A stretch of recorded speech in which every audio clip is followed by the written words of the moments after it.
What's up, everyone? Welcome to the extra patriotic set. The extra patriotic dsPolitics set. I'm going to hang out with you guys for a little bit before we start formally around 7 p.m. Pacific time, okay? Welcome to the show. How do you like the red, white, and blue backdrop? We got red on the left, white in the middle, and blue on the right, pulsating like an American flag that's flapping in the breeze. Pretty cool. Also, this week, this show, I'm in 4K. Now, you guys are going to still see me in 1080p on stream, but I should be clearer and look better. It's not 60 frames, it's 30 frames. But for a show like this, we don't need 60 frames for my webcam. Yeah. Oh, no. I am missing absolutely nothing on the Game Awards, okay? The Game Awards have had a few announcements, admittedly. There's a new co-op Elden Ring game that has Dark Souls characters in it, which is hilarious. I don't even know what kind of game it's going to be. They showed the first trailer for Witcher 4, which doesn't have a release date yet. Outer Worlds 2 is coming out next year. So there are some announcements, but the show is fucking terrible. I was just had it on my phone during the break, you know, and just, oh my God, it's mostly ads. It's like ad for this. They had ads for Star Wars Outlaws. They had an ad for Dragon Age Veilguard. These are games that didn't get nominated for awards because they suck. They were actually like, you know, completely skipped over for awards, yet they paid to have giant advertisement things on the show. So, pretty bad. In my opinion, I'm super duper glad I'm not watching it. If I were watching it and reacting, I would be so fucking bored right now. I would much rather do a show that's entertaining and fun and informative and interesting than falling asleep watching that shit. So.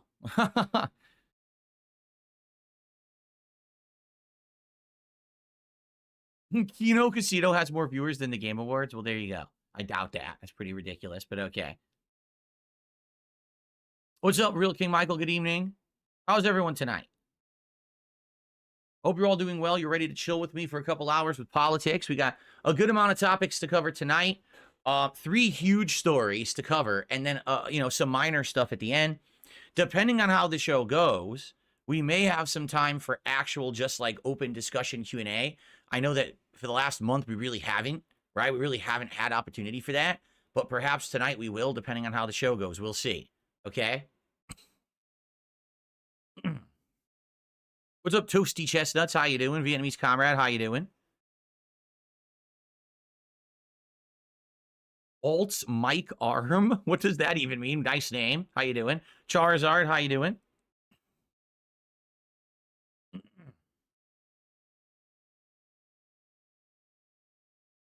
Would I ever go into historical politics? I'm not interested in that right now. I'm not saying that I wouldn't ever. You know, the thing is right now there's a lot going on in politics, right? Things may slow down or pick up, but we may have slow weeks where maybe we will have a historical week where we go back and we talk about something from the past, you know? We'll see. Jason Anderson, how you doing? DJ Trump, how you doing? Good evening, everyone. Good evening. Good evening, good evening, good evening.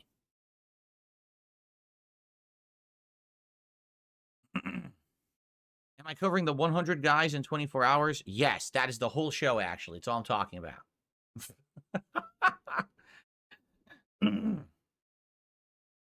Very highbrow stuff here on dsPolitics. I'm doing good, whoa Jesus. Not whoa Moses, whoa Jesus. There you go.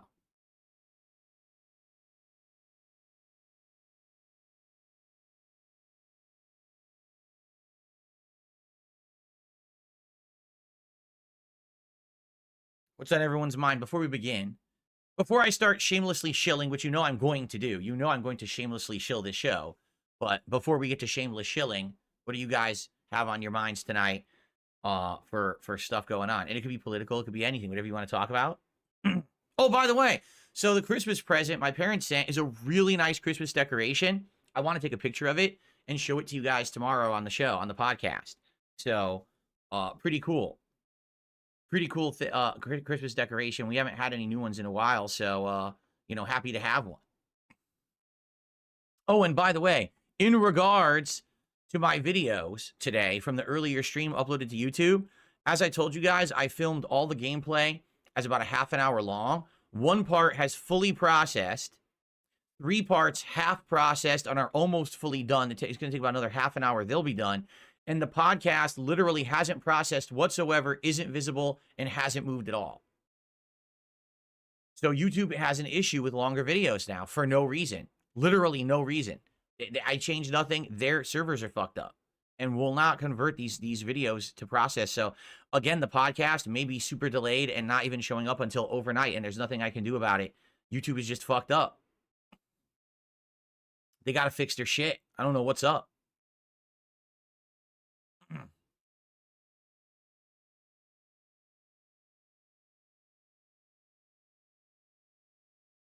The bottom line is real. We're not getting a tree. We don't have a tree this year. I told you.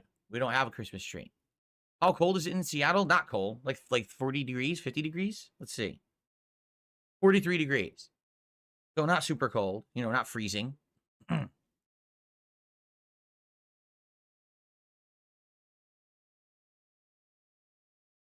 We can't have a tree because of Jasper. Jasper would jump in the tree and climb up it. We can't have our kitty climbing a tree, so...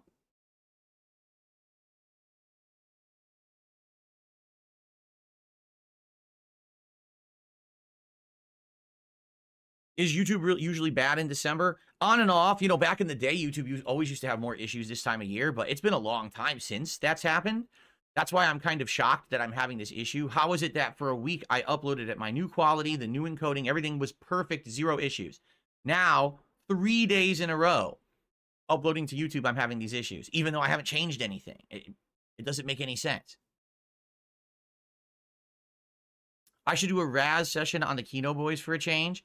Well, the thing is, like, I would have to, like, here's the thing. Even if I did, they wouldn't care.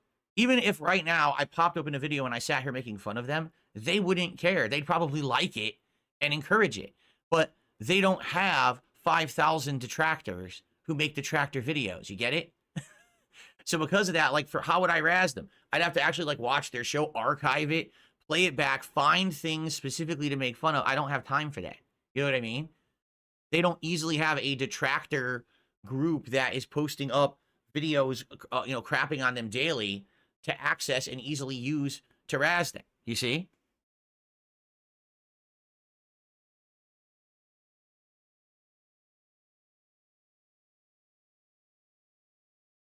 Does the mouth move on the Nutcracker? Yes, it does. It does. But it's not a real Nutcracker. It's just a toy replica. You know, you can't actually crack nuts with it. It would break.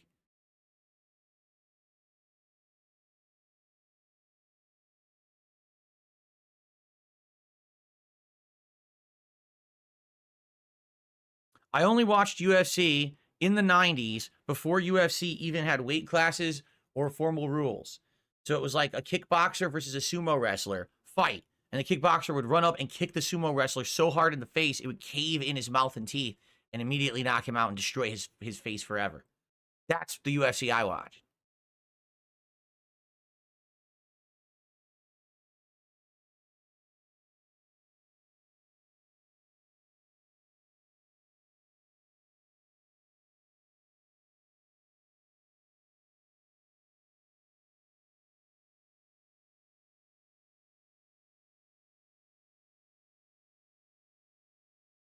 DJ Trump says, have the Nutcracker do the shilling segment. Control the Nutcracker and have the Nutcracker shill.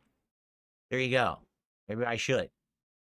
You know what's weird? When I'm streaming for you guys here on Kick, what I'm doing is I'm using the plugin rather than the main stream feature of OBS. And when that happens, it looks like I'm streaming to nothing. It doesn't even show a connection quality. So I can't even see. You guys have to tell me tonight if we're having issues. I can't see it. I literally cannot see any connection quality because it's using this plugin that hides all the information. All I can see up here is telling me like 8 to 9 megabits per second, and it's showing me the frame rate. I guess I could use that. If it says the frame rate's dipping and everything, I guess that means the stream's chopping up. I hope it doesn't. We haven't had that issue in a couple of nights now.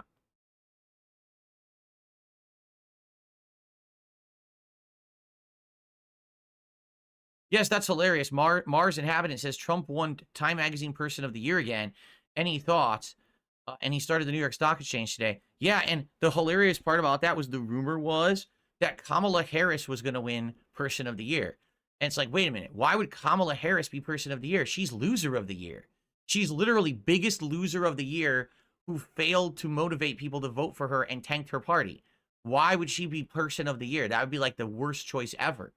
So now it's Trump, so it's the complete polar opposite is what they went for.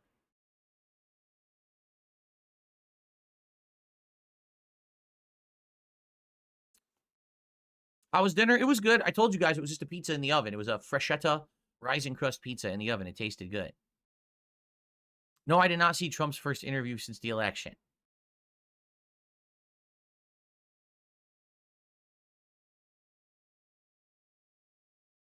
Word out here, Kamala was going to be Person of the Year. It was all over social media like 2 days ago that the strong rumor was that they were going to be controversial and pick her as Person of the Year anyway to cause waves. And then, haha, they did the opposite, which is pretty funny.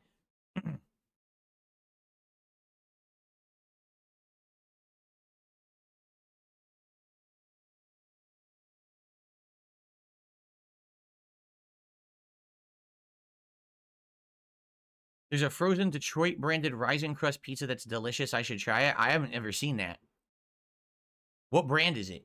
If it's DiGiorno, we don't like DiGiorno. I've tried many different DiGiorno ones. We don't really like DiGiorno.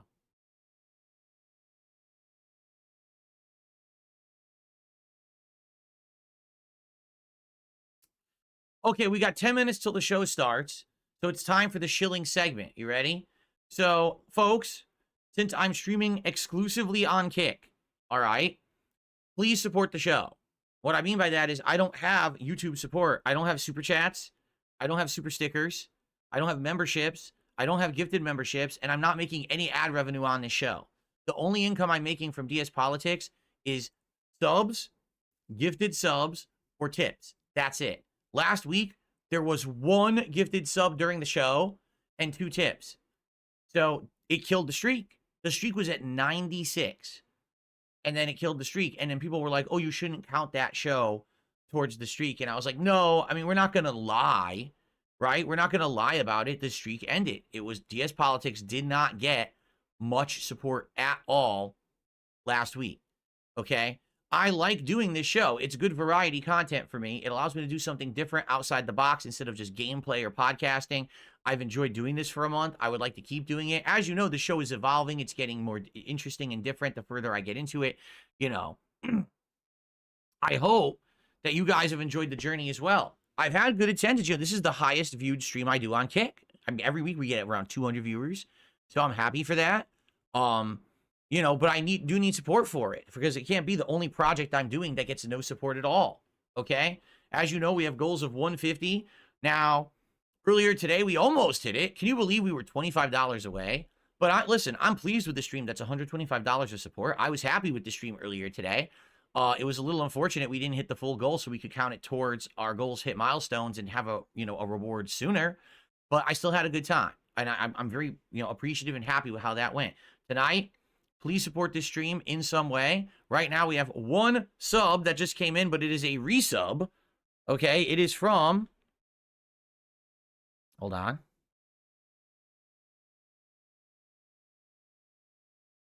Spoiled 8919. Spoiled 8919 had an auto resub. Okay, so... let's get Spoiled 8919 up there. We're going to get rid of Super Chats tonight because they don't exist. We're not on YouTube.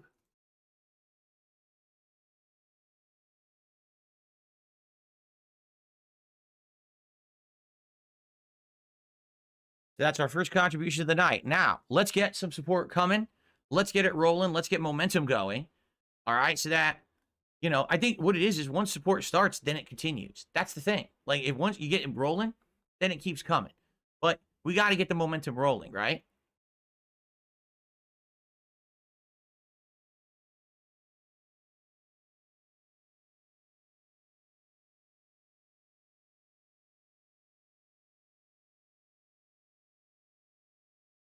Motor City Company. Oh, I've never seen that. Motor City Company pizza. I'll have to see it. I did not see that at my local grocery store. Maybe they don't carry it. So yeah, if you are watching right now, And maybe you're like, well, I'm not part of Kick. I don't want to make an account on Kick, and I don't want to contribute via that way. It sucks because I want to help Phil, but, I don't want to do that. You can tip. Take a look at the description of this stream. On the About tab of this Kick channel, there's a link. Even if you're on my YouTube channel, the information is there. You can send a live tip during the show. Put information in the tip, your name, question, or comment, and I'll read it live, and that counts for the show. So it doesn't just have to be subs. It can also be tips, okay?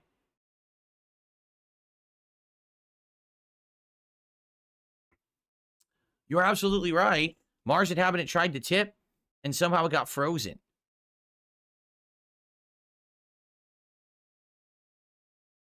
Mars Inhabitant was going to tip $20, and it got frozen. It says, payment is pending. Oh, no. I guess he shouldn't use review certain payments more closely. Should have used a stolen credit card. Well, here's the thing. All right. Mars Inhabitant, I don't know what your message is, but every single tip you've ever tipped me has gone through. Like, literally everyone. So I'll give you the benefit of the doubt, and I will count it. I can't read your message. If you want to put your message in the chat, I'll shout it out. But I will count it because I can guarantee you this will free up and will clear. It's just that you probably put a message into the text or something that that probably, like, it's not liking. It's like, how dare you use this wording or something? Because that happens. I don't know why. It's really stupid. But that does happen. So I'm going to give you the benefit of the doubt and get you up there as a $20 tip. I just don't know what you were going to say. If you want to tag me in the chat and tell me what you were going to say, I gladly respond. But let's get Mars Inhabitant up there.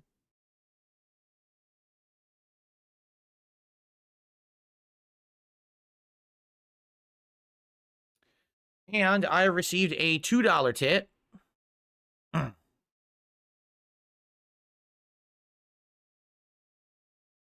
Look into these New Jersey drone sightings. 20 days. There's hundreds of drones flying around. The government knows nothing about them. Why the hell is the government not doing anything about it? I looked for I couldn't find this story as like an important one for some reason. I looked last night and, all I saw was like rumors and speculation on the internet. No one had like a believable story or explanation or even like evidence. So I was like, nah, I'm not going to bother with that for today. But if it becomes a solid story, we'll cover it. Like, if you remember last week, the CEO murder, no one knew anything about it. Now this week we have all the facts. So we're going to cover it this week because we have facts. I'm only going to cover these stories when we actually have facts. I'm not going to sit here speculating stupidly. Okay?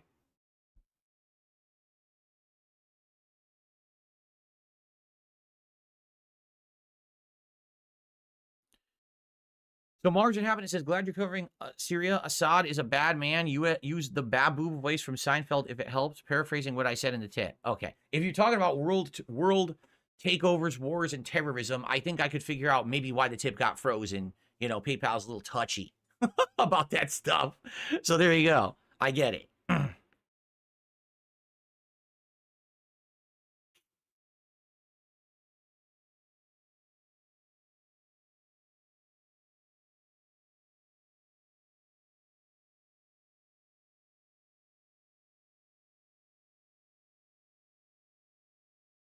Exactly. We have tons. There's tons of info about the United Healthcare CEO's murder. Tons. We know everything about the suspect now. Last week we used jack diddly shit, and everyone was making shit up about it. Now we actually know everything about the guy, and we can talk about it in depth, intelligently.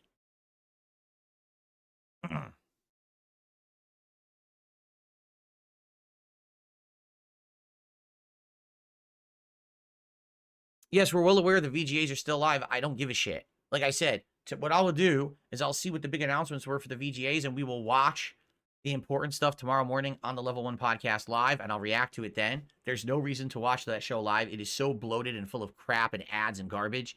It's just a waste of your time.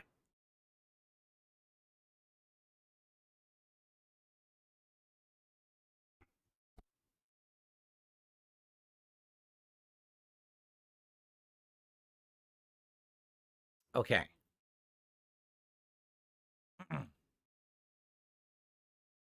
All right, we're going to start in just a moment. Last chance, if anyone wants to contribute or say something, do it now. All right, and then we're going to get started with the show. And thank you, everyone, for being here and supporting the show.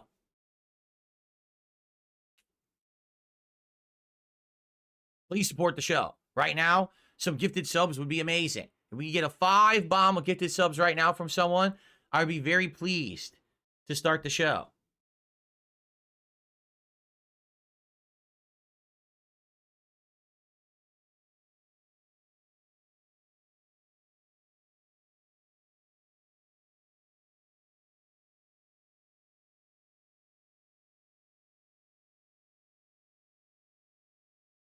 That's correct. I'm paywalling the beginning of the show. We're going to wait for a 5 sub bomb and then we'll begin.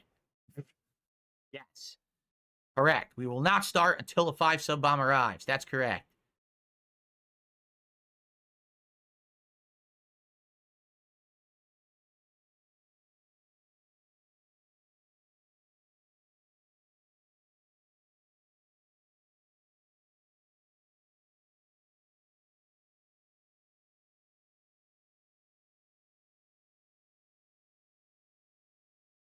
What if they never come? Then I guess we're going to have a really long sitting staring match. It's going to be great. Harry the Hippo said, put a coin in my slot to turn me on. All right. OG badge? Oh, I don't give OG badges out for less than $100. I'm sorry. I don't give OG badges out for less than $100 contribution. So if you want to drop 20 subs on the chat right now, I'll gladly hand out an OG badge for that. You might even earn the I don't get it, bro. The other badge, right? Not, you might earn the MVP badge or whatever it's called. Does he earn both? Do you not understand? How does he not understand? This makes you look like a complete piece of trash. The VIP, that's what it's called. The VIP badge. That's How right. do you have no self-awareness? Like none. How? Maybe the Nutcracker needs to do the asking. Well, you should support dsPolitics by dropping sub bombs. Oh my God, we're getting ridiculous. This is getting absolutely ridiculous. You guys know I'm just messing with you, right? I'm going to start the show. I'm just messing around. You ready to start? Yeah, I've forgotten to mention this stuff recently. You get a VIP badge on Kick if you give 25 subs. And it doesn't all have to be in one. It could be you give 25 subs over time. If you do, you earn a VIP badge. That's a special crown that you have forever to show that you're one of the first big supporters of the channel.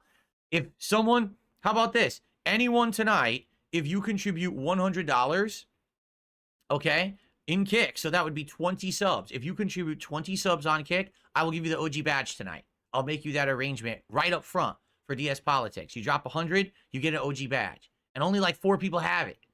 So you'll be one of the very few. Okay?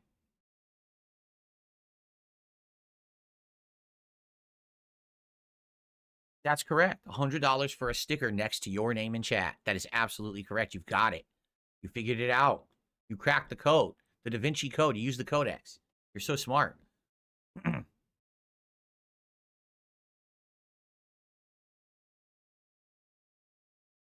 I think we did hit the max amount for founders. I'm fairly certain we did. We have over 70 now. So with over 70 subs, I think that's it. Because someone had said there was 100. But then someone was in the 60s and did it and said that there was no badge for them. So I'm fairly certain we've done it. We've hit that milestone. And we can no longer get any more founder. We have 73 active subscriptions. So I'm pretty sure that's the limit and we can't get any more founders. So now we're up to the VIPs and the OGs. Okay. All right, folks. Let's get started, shall we? I think it's time to get started tonight. Let's do it, shall we? All right, let's do it. Here we go.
All right. Let's go, everyone. Good evening, and welcome to the show. It's dsPolitics for December 12th, 2024, broadcasting live from lovely, very even-minded Renton, Washington.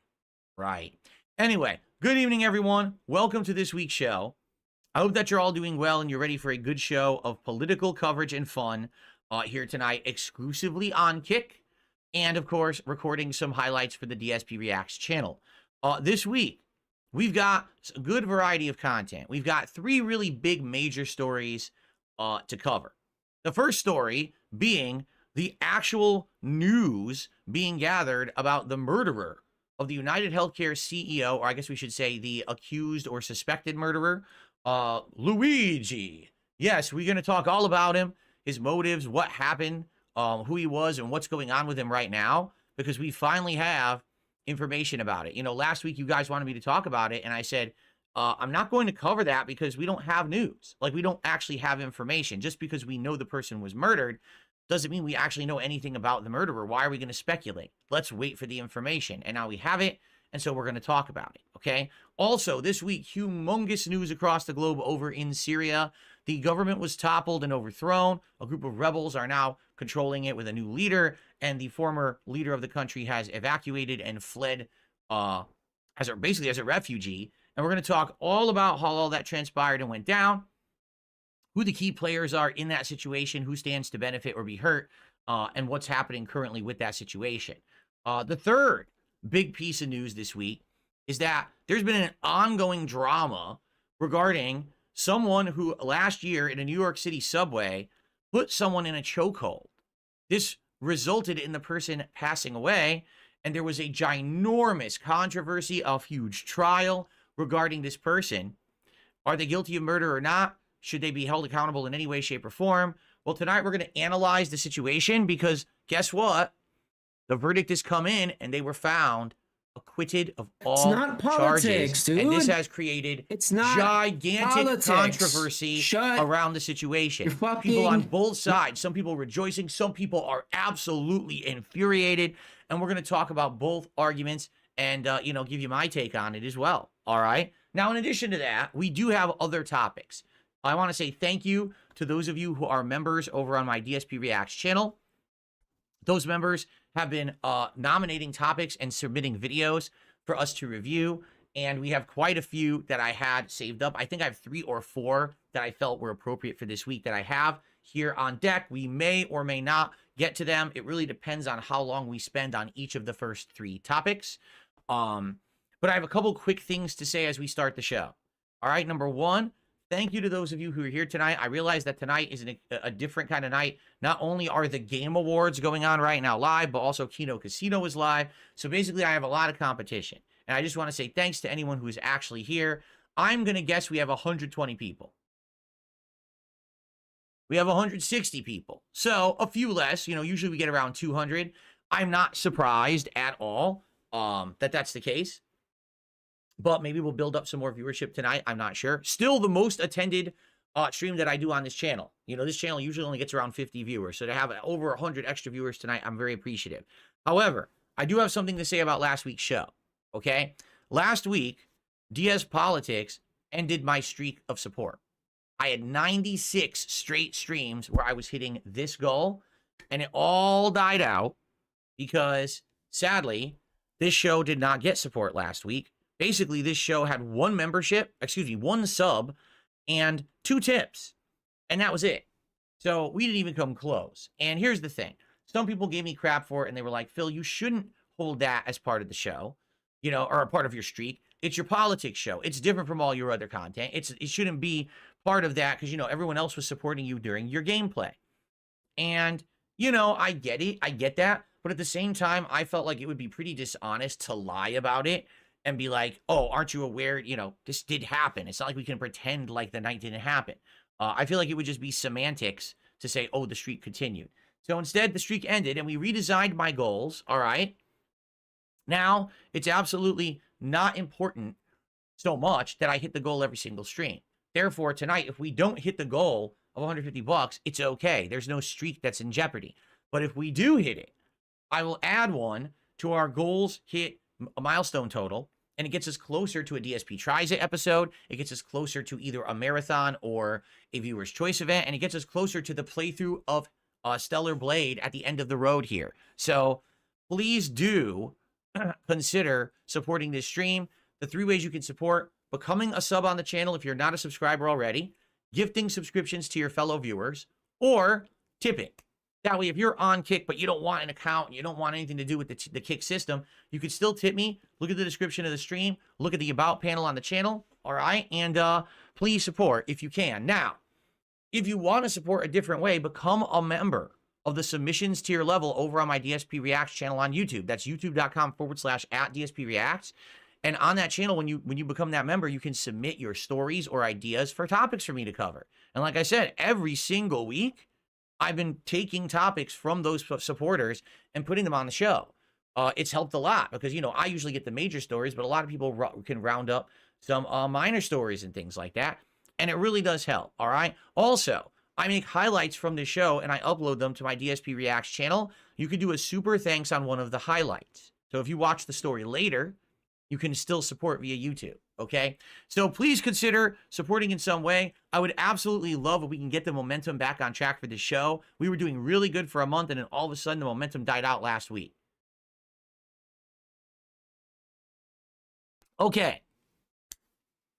I think it is time, ladies and gentlemen, without further ado, let us start with our first topic of this week's episode of dspolitics.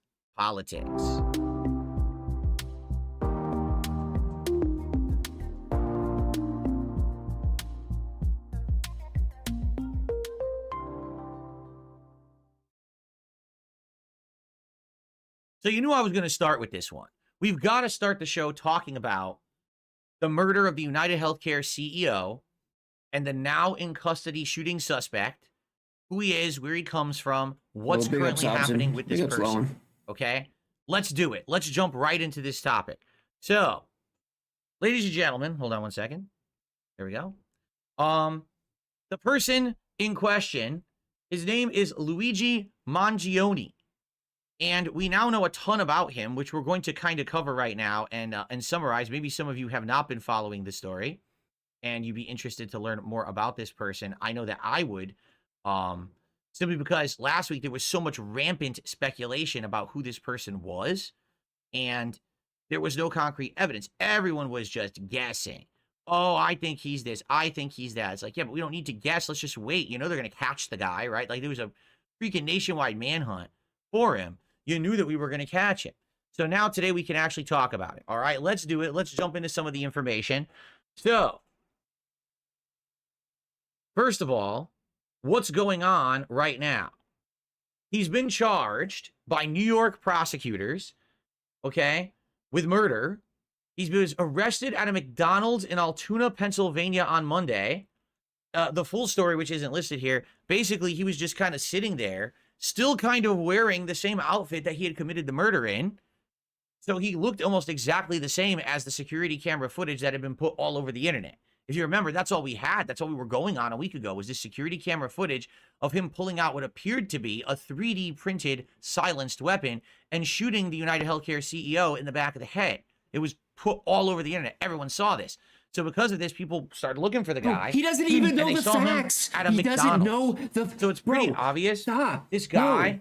He didn't get shot in the head, bro. About hiding. He wasn't wearing the same outfit. In public dude, you're McDonald's, a fucking moron, right? dude. At the very least, he'd be ordering it to be delivered to his house, right? So he didn't give a shit. So 1 count of murder, 2 counts of second-degree criminal possession of a weapon, 1 count of a second-degree possession of a forged document, and a count of third-degree criminal possession of a weapon. That's what's been filed against him. So he was found with a 3D printed pistol and a black silencer, which was also 3D printed, which is pretty crazy to think that now you can just 3D print your weapons. You don't even need to buy them anymore. So you don't need to register. There's no traceability on a 3D printed weapon. That's pretty insane to think that people can be doing this now. Okay. So they said that they do have evidence proving that he's the person in that surveillance video that we all probably saw. I didn't even mean to see it. I saw it because it was posted all over Twitter. Okay. Or X, I should say. It was all over the place. So, court appearance, he arrived to court yelling, "It's completely out of touch and an insult to the intelligence of the American people. It's lived experience." What the hell is that supposed to mean? I have absolutely no idea. So what's going to happen is that they're trying to fight extradition. They're actually trying to get him to go to New York, but he's trying to fight the extradition, and so there's going to be some back and forth legal nonsense going on. In the meantime, obviously, they're gathering as much evidence as humanly possible to pin this on him so that basically he can't try to sneak away or delay anything. Okay? Did I say expedition? I meant to say extradition. I'm sorry if I said expedition. So he has a lawyer. You know, you always got to wonder about these defense lawyers. You know, there's this thing of like, okay, the O.J. Simpson defense. This guy was a well-known celebrity. This guy everyone loved. And then for him to be suspected of murder, you know, that's kind of like a high-profile deal. But the lawyer of this kid, no one knew who this kid was. Out of nowhere, he murders a CEO. You know, would you really want to be involved in this? So I don't know who this Tom Dickey guy is, but he's got to have balls of steel to step up to try to defend this guy. He says he's going to plead not guilty, which is pretty insane considering they found a fake ID and a gun that ties him kind of to the murder. So that's pretty insane. Mangione was actually the subject of a missing persons report filed in San Francisco by his mother on November 18th. CNN reached out to their police department, and they said that he does have ties to San Francisco, but the exact time, you know, is unclear. Supposedly, it says the suspect may have suffered a back injury in July of 2023. So some of the difficulty, some of the writing they found on him is talking about his back injury. So what they're trying to piece together here, if you can't figure it out, he murdered the CEO of a health insurance company. So what they're trying to say is if he got a back injury, did this health insurance company possibly deny his claims to try to get health care for his back? And that's what made him become so angry that he wanted to murder the CEO. If you're going to do politics, you have to learn what the word allegedly means. Okay? So this is the situation as of today. Now, there's a million stories about this guy. Okay? His former classmates saying that he was totally brilliant in high school. He didn't seem like the kind of kid who would ever do something like this. But, you know, how many times do you kind of hear that story? Oh, I never suspected that this person would have been the one who would have done this. You know, they were the valedictorian of the high school and they were a nice person and this and that. You know, I think if anything, what we've seen with some of these killers, these shooters, is that either people would know if they actually did pay attention. Okay, a lot of the times it's like a parent or someone is very like inattentive, allowing that person to have these thoughts or crazy things go on. Or sometimes these people, you just don't know them. You think you know someone and you just don't know them well enough. And then something sets them off and the next thing you know, boom. What, you know, they're doing something crazy or completely unbelievable, right? Now, they did do the non-guilty plea, FYI, and continuing on with everything that's been going on with this guy, they found a book, pages of notes, all right? And they're kind of calling it Mangione's Manifesto. And they're combing through it, but they're not really giving any information out. I mean, it's an ongoing investigation. They're not going to just spill the beans and tell you everything about this guy and his motives. This is something that they need to prove in a court of law to try to get a conviction. You know what I mean? Like, they're not going to be like, oh, here's everything that we found on this guy. But it says that they found a bunch of pages of notes in a spiral notebook. It includes to-do lists of tasks that needed to be completed to facilitate a killing, as well as notes justifying those plans. So, I mean, they found the weapon. That looks exactly like the weapon in the video. They found a notebook stating the fact that he was planning on doing it, and this is how he would do it, and how to justify it. I mean, this is going to be a pretty hard defense, I feel. I mean, they're really going to have to fuck up this investigation horribly in order to get this one thrown out, but it's happened. Like, no lie, this has actually happened, where they have a slap bang case and they accidentally do something stupid that's against the, you know, the way that you're supposed to actually proceed with the investigation. And then they end up making the person get off from the charges because they did the investigation wrong. Oh, okay. Give me an example, dude. What's an example, Phil? So here we go. In one notebook Okay. passage, Mangione wrote about the Unabomber. Remember that guy? Who CEN had previously reported Mangione wrote about in posts online as well. In his passage in the notebook, Mangione concludes that using a bomb against his intended victim would kill innocents, but shooting him would be more targeted, musing, what could be better than to kill the CEO at his own bean counting conference? Ooh. I mean, this is not looking too good for Mr. Mangione, is it? So he had expressed a diverse range of political viewpoints in a months-long correspondence with an online blogger. So Mangione was a subscriber to Gurwinder Bogle's Substack, The Prism. The two corresponded this past spring. They had a 2-hour video chat in May. Mangione said he was in Japan and exchanged 20 emails and direct messages on X and Substack. He says Mangione told him he subscribed to his blog. Here we go. It seemed to resonate with Luigi. He was also left-wing on some things and right-wing on others, Bogle told CEN in an email. For instance, he was pro-equality of opportunity, but anti-woke, anti-DEI, and anti-identity politics. He opposed wokeism because he didn't believe it was an effective way to help minorities. So what's hilarious is that a lot of people in the chat are saying, I don't know, Phil. I don't know. It seems like there's a lot of similarities between this Luigi guy and you. You know, he was valedictorian and you were valedictorian. He was kind of, in the middle on certain issues. You're on the middle on a lot of issues. Like, you know. I don't know what you guys are trying to say. All right, listen. By the way, he has a back injury, which I had, and I don't really have it anymore. I did have a serious back injury at one point. That is true. Yes, I'm a quarter Italian. He's mostly Italian. I'm a quarter Italian. All right. So, and he's massive. If you don't know, if you haven't seen the pictures, he's massively ripped. He's completely like an Adonis. Okay. And as you all know, I have lost a tremendous amount of weight, and I actually do have a glistening marble body underneath these nice clothes. I just don't show it off because I don't like to, I don't like to brag or anything. I don't want to make other men feel uncomfortable in their own skin. So I keep these clothes on, you understand? But, this guy, he likes posting these pictures on social media.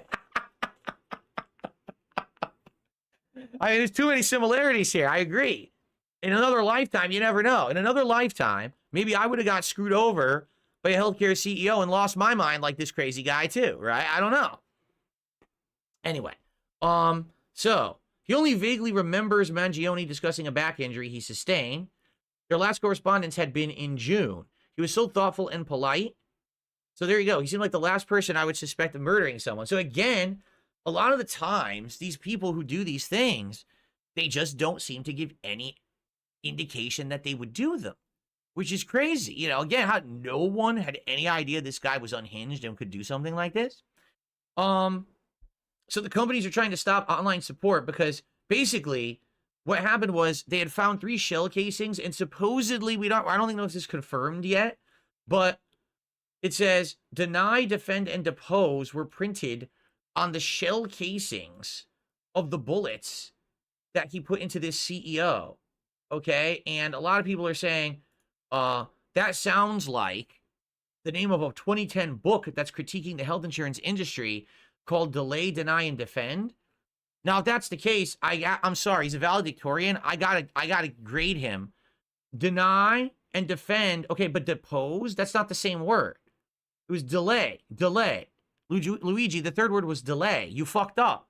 So I'm sorry. You had 3 chances to get it right. You got 2, so I can only give you a 66% grade on this exam, and that's a failing grade. You sucked. You couldn't get the 3 words right. Anyway. So yeah, so basically, listen to this. The suspect in this case has garnered sympathy and online fandom, partly because of people's problems with the health insurance industry. The majority of insured U.S. adults had at least one issue, including denial of claims with their insurance in the span of a year, according to a survey released in June of 2023. So people started putting merchandise up. Okay? Merchandise up. And they were selling it on there, and they pulled it down because they're like, this is associated with a freaking murder and a murder investigation. No, you can't sell this merch on our site. Okay? But there's still merch on eBay and other places. They're saying, that phrase actually doesn't violate our rules. It's like, geez. You're gonna let him sell that? Jeez. Continuing on, there's just a ton of information that's come out. That book, Delay, Deny, Defend, has soared in sales on Amazon now. Now everyone wants to read this book for some reason. All of a sudden, everyone is so, interested in health insurance, I guess. So why would Luigi Mangione be fighting extradition to New York? Well, the reason is, it says there could be several reasons. It will allow him more time to think about his defense, demand prosecutors present more evidence at the next hearing, or maybe try to get bail in Pennsylvania, which is unlikely. I mean, he's not going to get bail. There's no judge in their right mind is going to grant this guy bail with all this evidence they already have, okay? So most criminal defendants praising prosecution on more serious charges in another state waive their right to extradition, but in murder cases like Mangione's, there's no chance he's going to be let out, so he's fighting that extradition. 8 or 9 out of 10 times, defendants waive extradition because they realize it's so perfunctory, it's so easy, and most of them don't want to languish in detention in the other state because you don't even get to fight your case yet, okay? So here's the thing. Before we get to my opinion, because I do have a lot to say on this, okay? There's one other thing that I want to cover. I mean, we just covered a lot of the case and things. Oh, by the way, we should bring up, basically, now people are starting to threaten the police officers who arrested him and are now investigating the case, which is pretty insane. Like, why are you threatening the police officers who are just trying to investigate a crime? Don't you want them to actually figure out what's going on and that, if he's really a killer or not? And don't you want to find out who the hell would spend $52.80 on a can of tuna? Because that sounds pretty expensive to me. I don't know about you guys. Oh, there you go. Now it's 20% off at least. So we got instant sale right here on dsPolitics. That's nice. Okay, continuing on. So they do have the body cam of when they arrested him. However, they're not releasing that yet. So we're holding off on that. But that probably will be released, at some point during the investigation. Listen to this.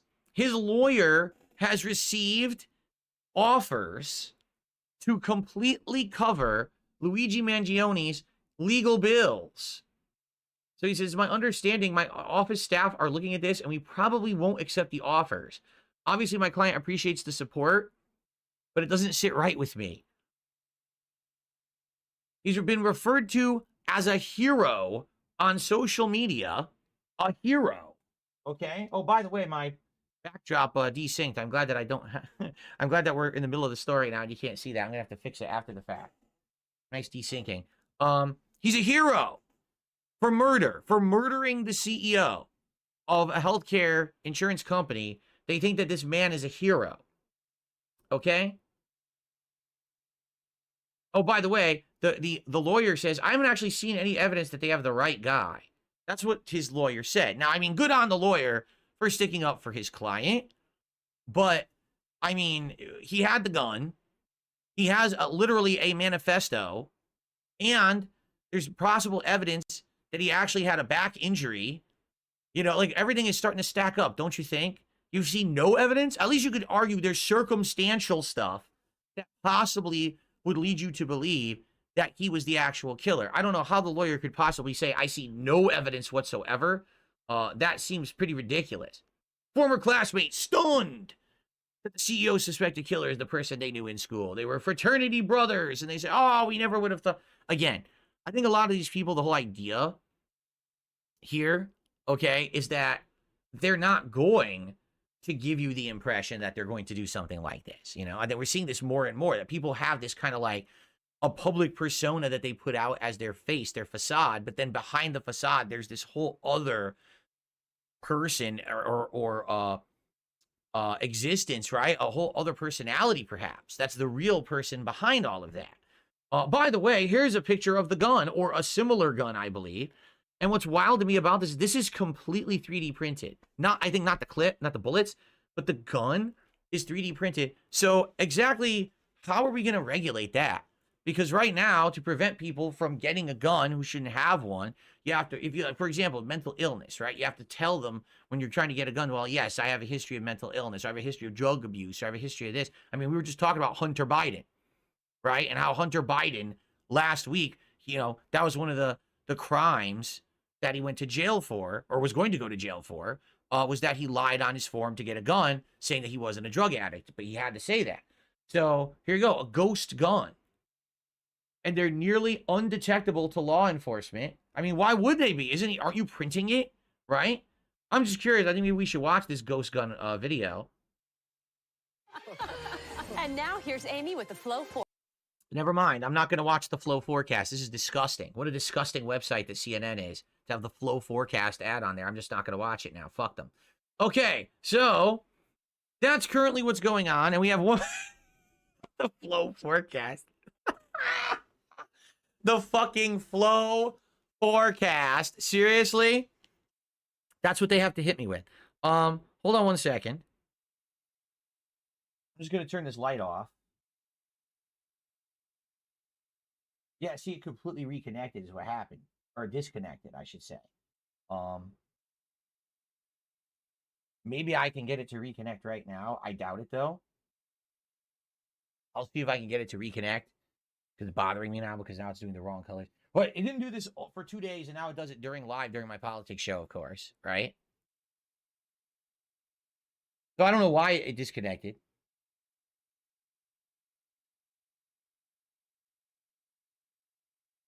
Hold on. I should be able to fix it right now.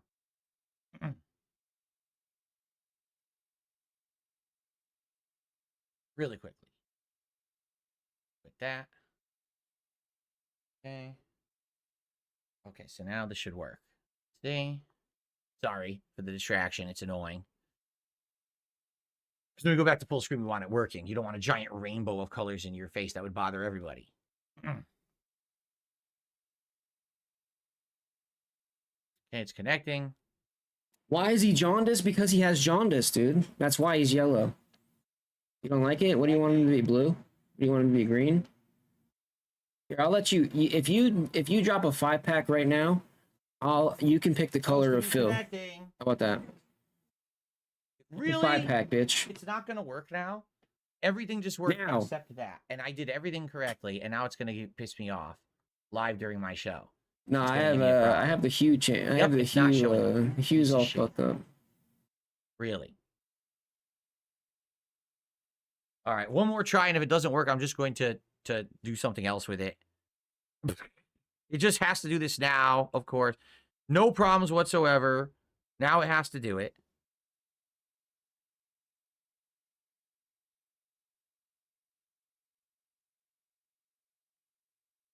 There we go. Disconnected again. That's what I thought. Hopefully this works. I know you can't see it, but it's gonna. We're gonna go full screen. Well said. We're gonna see it, and then it's gonna be stupid. And big ups, twerk. All right, there. He's normal color now.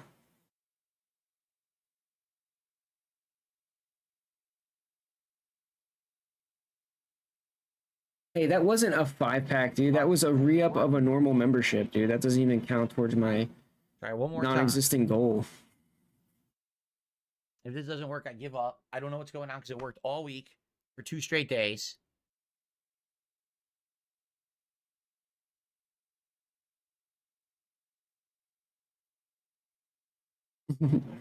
Seriously, it's not going to work. Is this real life, dude? All right.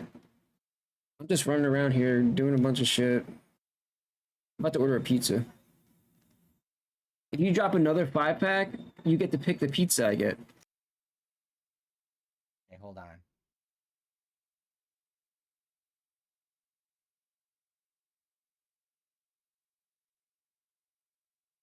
That's way too stroby. Yeah, that's way too stroby. Oh my god. Well, this really sucks.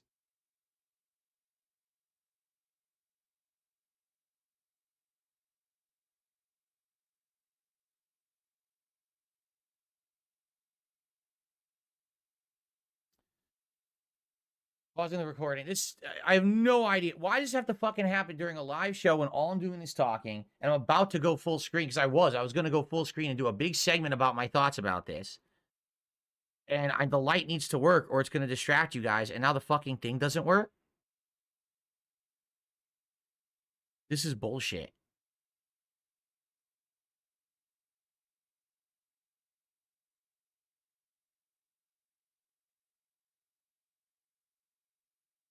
I have to do something different, completely different for it, just for now. I haven't even looked at half of the settings, so I just keep syncing it, and now it refuses to fucking sync. Chad is arguing about if it's okay to murder. I know, we're about to have a pretty serious discussion about this right now. It is, dude. It has to be. I know that people are going to have different opinions, Is it and that's okay fine. to murder? I'm totally down to have that discussion. I'm going for pepperoni. Yeah, I have no clue why it won't be found now. Bill, if there wasn't murder, you wouldn't be able to order whatever pizza you want. Okay? Yo, big ups. Big ups, Mind Hive. I appreciate that, man. Do indeed. For some reason, it just won't stay connected to the Wi-Fi. Yo, somebody should hack his over and over. Somebody needs to hack his it happens, of course, in the middle of my fucking show. His little panel and like put porn on it or something.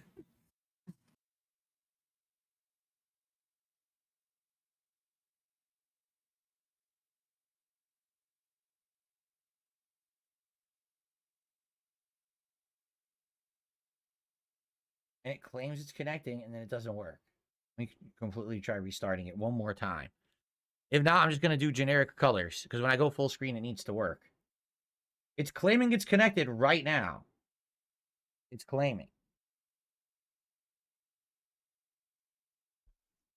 So, let me make sure that the setting is on.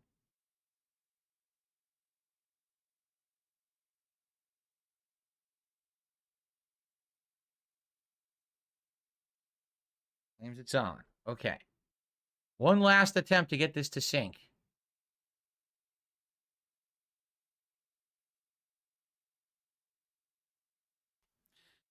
After this, I give up. Yo, big ups, Sorry, brother. guys. Get I two had everything pizzas? working, and it just decides to stop working right in the middle of the show. You can get extra pizza. Big ups, dude. Nope, it ain't working. It won't sync now. I have no clue why. Turned it on and off. It worked the entire time. Now it refuses. So I guess I'm just going to do something generic. Let's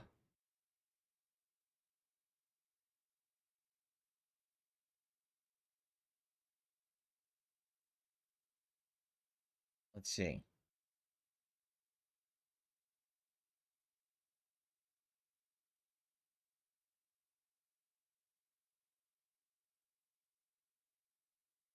Trying to find something nice. I'm going to be talking about stuff. I love that it just stops fucking working. Drive me nuts.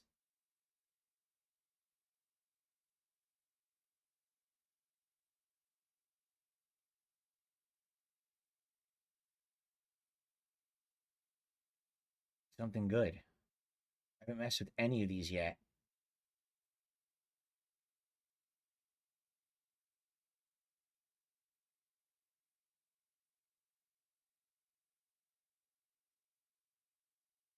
Maybe this. Well, this is just blue and white. This isn't so bad. I might just do that. All right, I got a blue and white flow. I'll just use this for now. I have absolutely no clue why this just happened. They just want me to suffer. It's what it is. They just want me to suffer. I want you to suffer. I really do. I can't just do my show with no interruptions or problems. If Bill could just it has to be forever, right in the middle of the show. I That's would when be it happy. Not in the middle of gameplay when it doesn't matter or something. Right in the middle when I'm about to go full screen, to do a big segment. That's when it fucks up. Okay. All right. I got a more generic background. It looks all right. Big ups, Twerk. Thank you for the pie. That looks delicious, actually. Okay, let's continue. I'm sorry that we got derailed for like 5 to 10 minutes. Bacon as a topic. Okay. Like a choice. Okay, so with all of this information about Luigi, the accused killer, some crazy stuff has been going on. All right, let's watch a little bit of this. Bacon. That's what I'm getting. Internet trolls post vile messages following United Healthcare CEO's murder. Well, bro, maybe they should have fucking approved more. An alarming Yeah. barrage of social media posts If they appear were to a be in great support company, of the execution Everyone of will the be CEO. sad.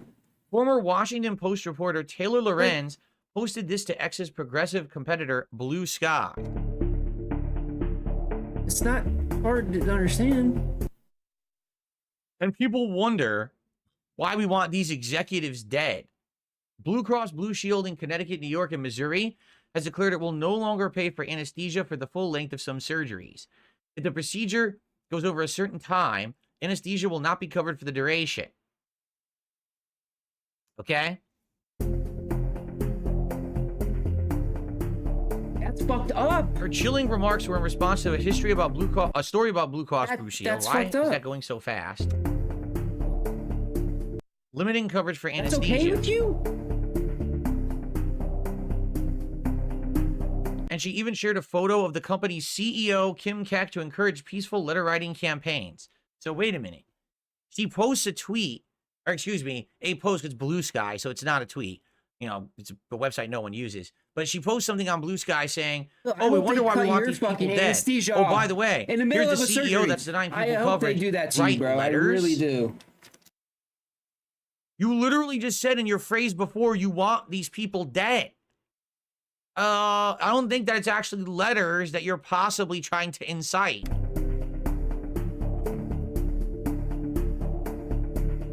Lorenz is far from alone, as many on X are showing a flippant disregard for Thompson's life.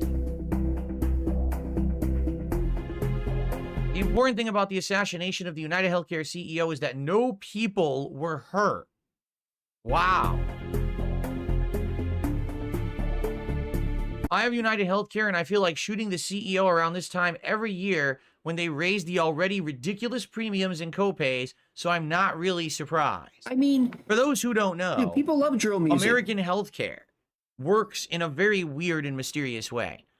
Basically, every single year, at the end of the year, you get a message from your health insurance company that says, FYI, we are raising your premiums by this amount, and we're reducing your coverage.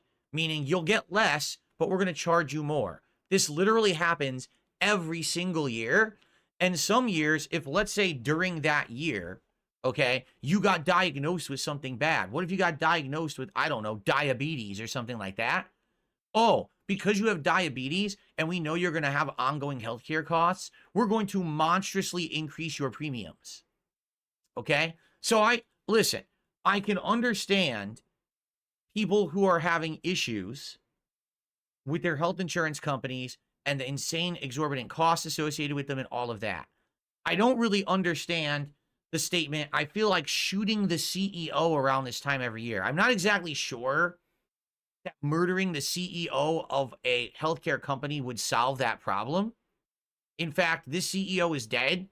And did you hear about a public relief and a big rousing, victory for those who have health insurance with this company? Did you hear that magically now all of their healthcare issues are fixed? I didn't hear that. All I heard is that this guy's dead and the company rolls on. So it doesn't really sound like it was very effective, does it? But some people apparently are having and sharing this sentiment.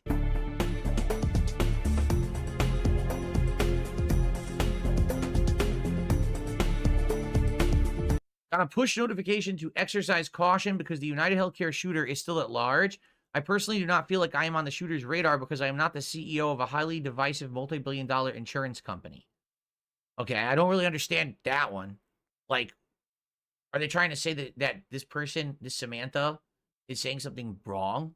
Well, right. I mean, I get it. Really, what the warning is, there's someone's armed and dangerous. Okay, but they specifically targeted and murdered a CEO. It wasn't like they just ran into the street and started wildly shooting people. It wasn't one of those. So I kind of understand what they're saying. This one, I don't think really has much merit.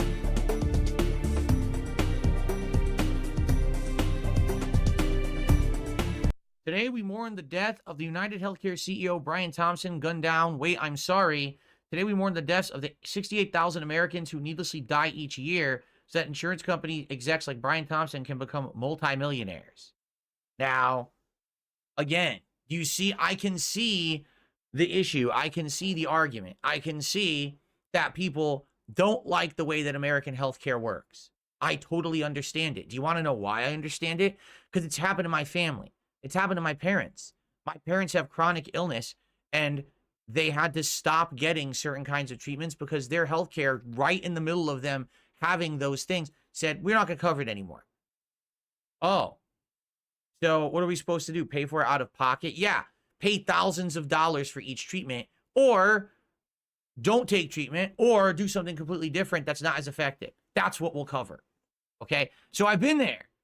100%. I get it. I understand it, and I'm very frustrated with the healthcare system as well. I think that it's busted.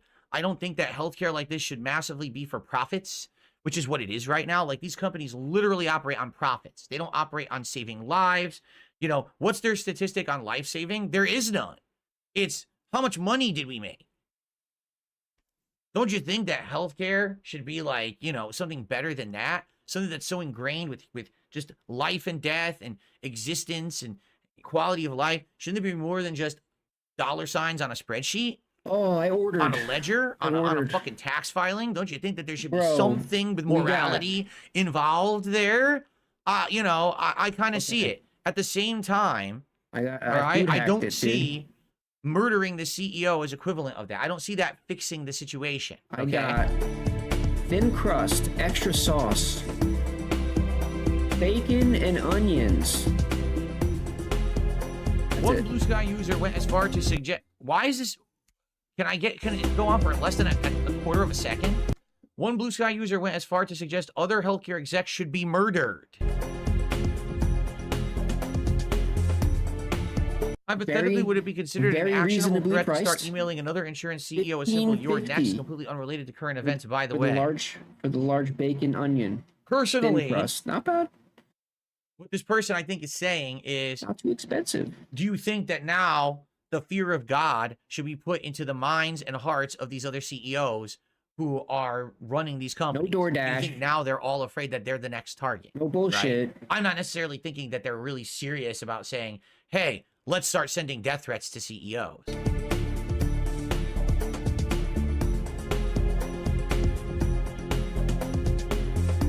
The sick post come as Thompson's wife revealed on NBC that he said there were some people that had been threatening him. Well, yeah.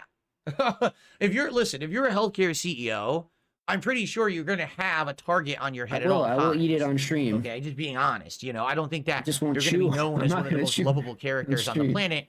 You're in charge of a company that literally decides who lives and who dies on a daily basis.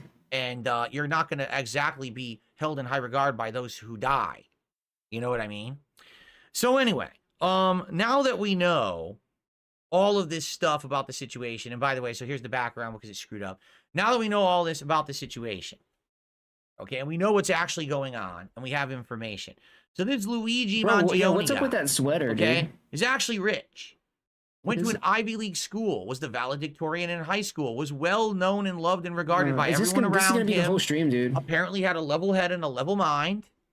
Okay, you walk out of and then all of a sudden goes and murders the CEO of a major healthcare company, right? And of course, all we can do right now, until we get all the facts, all we can do pizzas are the best. Is speculate on what really happened here. Where did things go wrong? I gotta do that, you know what I mean? I gotta do that. I haven't done that in a while. But get the sauce. You know, obviously people want my take. Listen, American healthcare is irrevocably broken because, again, healthcare in America. Yeah, he did go through this already. Is based on bring back the Chris Chan sweater. It is literally not based on how many people did we help or save, how many people, you know, what common good did we do for people on the world. When you think about it, though, I mean, doctors too.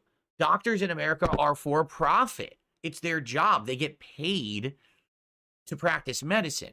They're not doing it to help people. They're not graded on how many people they help. They're graded on just how many hours they put in. It's not a charity. It's not a handout. It's, hey, it's a for-profit deal, you know? Other countries, that's not the case. What does this look like, UNICEF? Okay? In other countries, very much so, healthcare is a universal right given to everyone that is controlled by a centralized government, all right? And different countries have different takes on it. Like, for example, I talked to someone in the UK, and they said basically the way it works is, yes, it's all free. You don't have to pay for I got sick in Canada a while back, like really sick. And I went to the hospital. Dude, they didn't even ask me for ID.